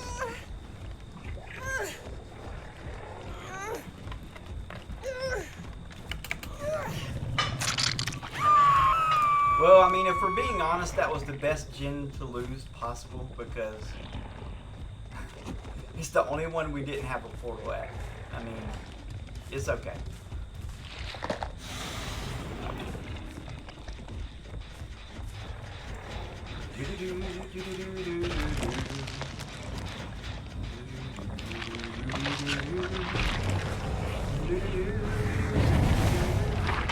Oh, this game's lasting a really long time, isn't it? Nah, I'm gonna try and be as nice as I can.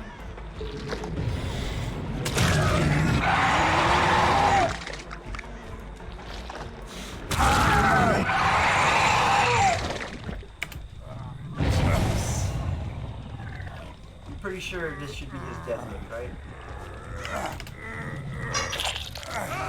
Oh, it's not. Really? Why are you touching my stuff?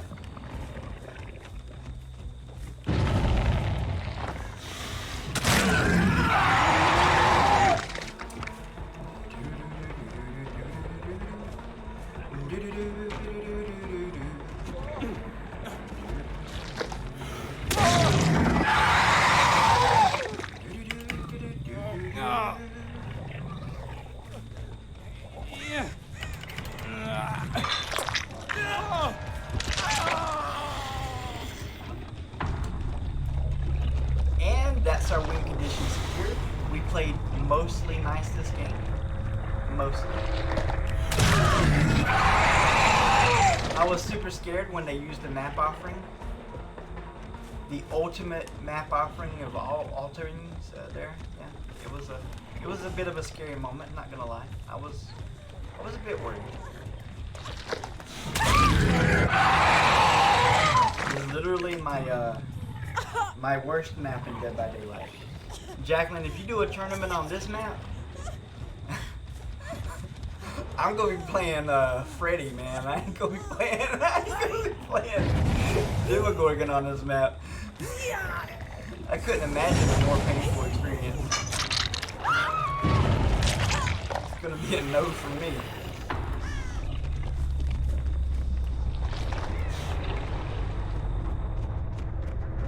Scratch marks up here.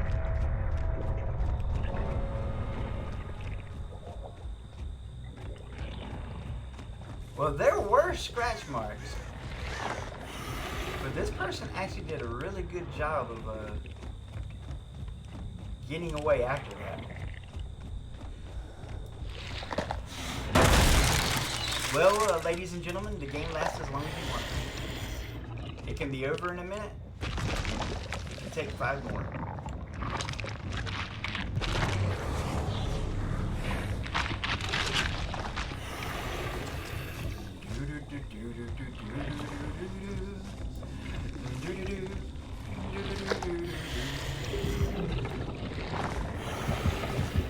Alright, we got survivor sign over there. Free from our pain and our strife. There we shall live in the rose-tinted garden. Shade of the evergreen tree.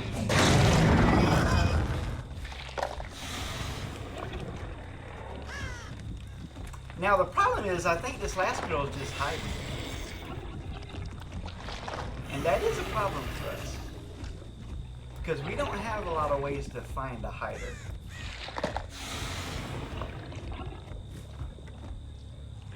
Okay, she's not on a gin.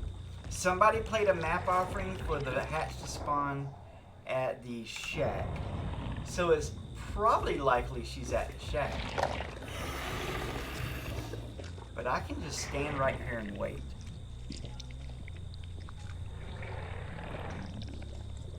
Eventually she should get a crow on her if she doesn't do anything.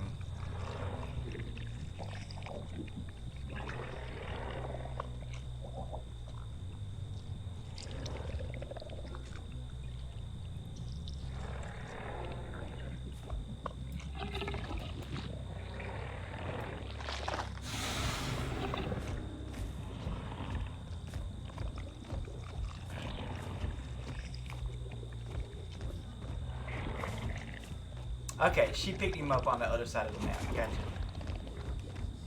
I thought it was a little sus when he moved right out of vision range.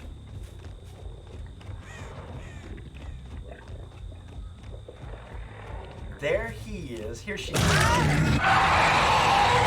Because you're sneaky.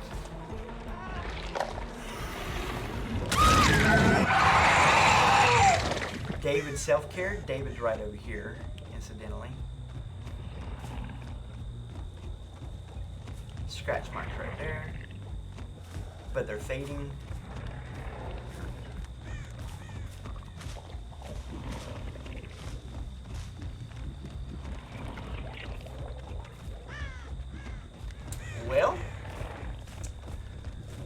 Willy, Willy, Willy, Willy, Willy, Willy, Will.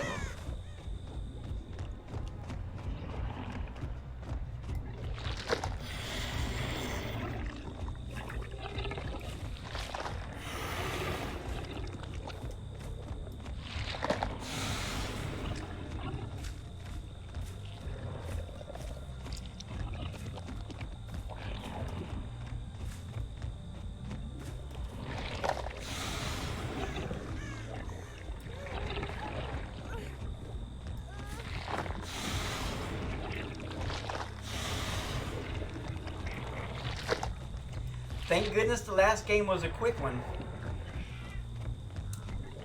Because this one's not going to be quick.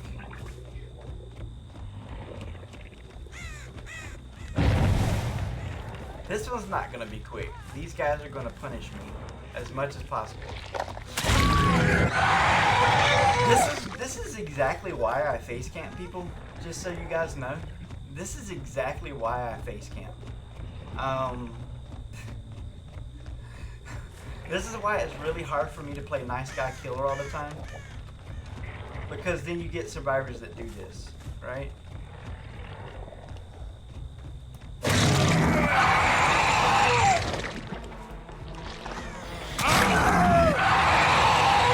And it's so much simpler to slug everybody in face camp than to be nice.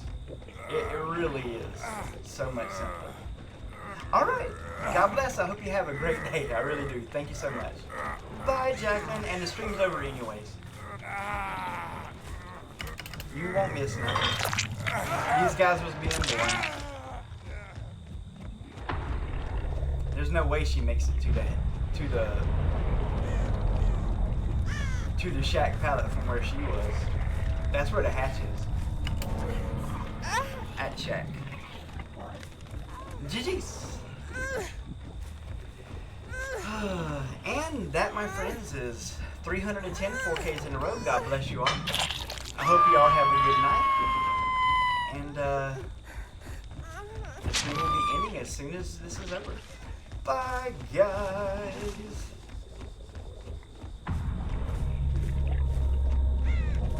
Told you.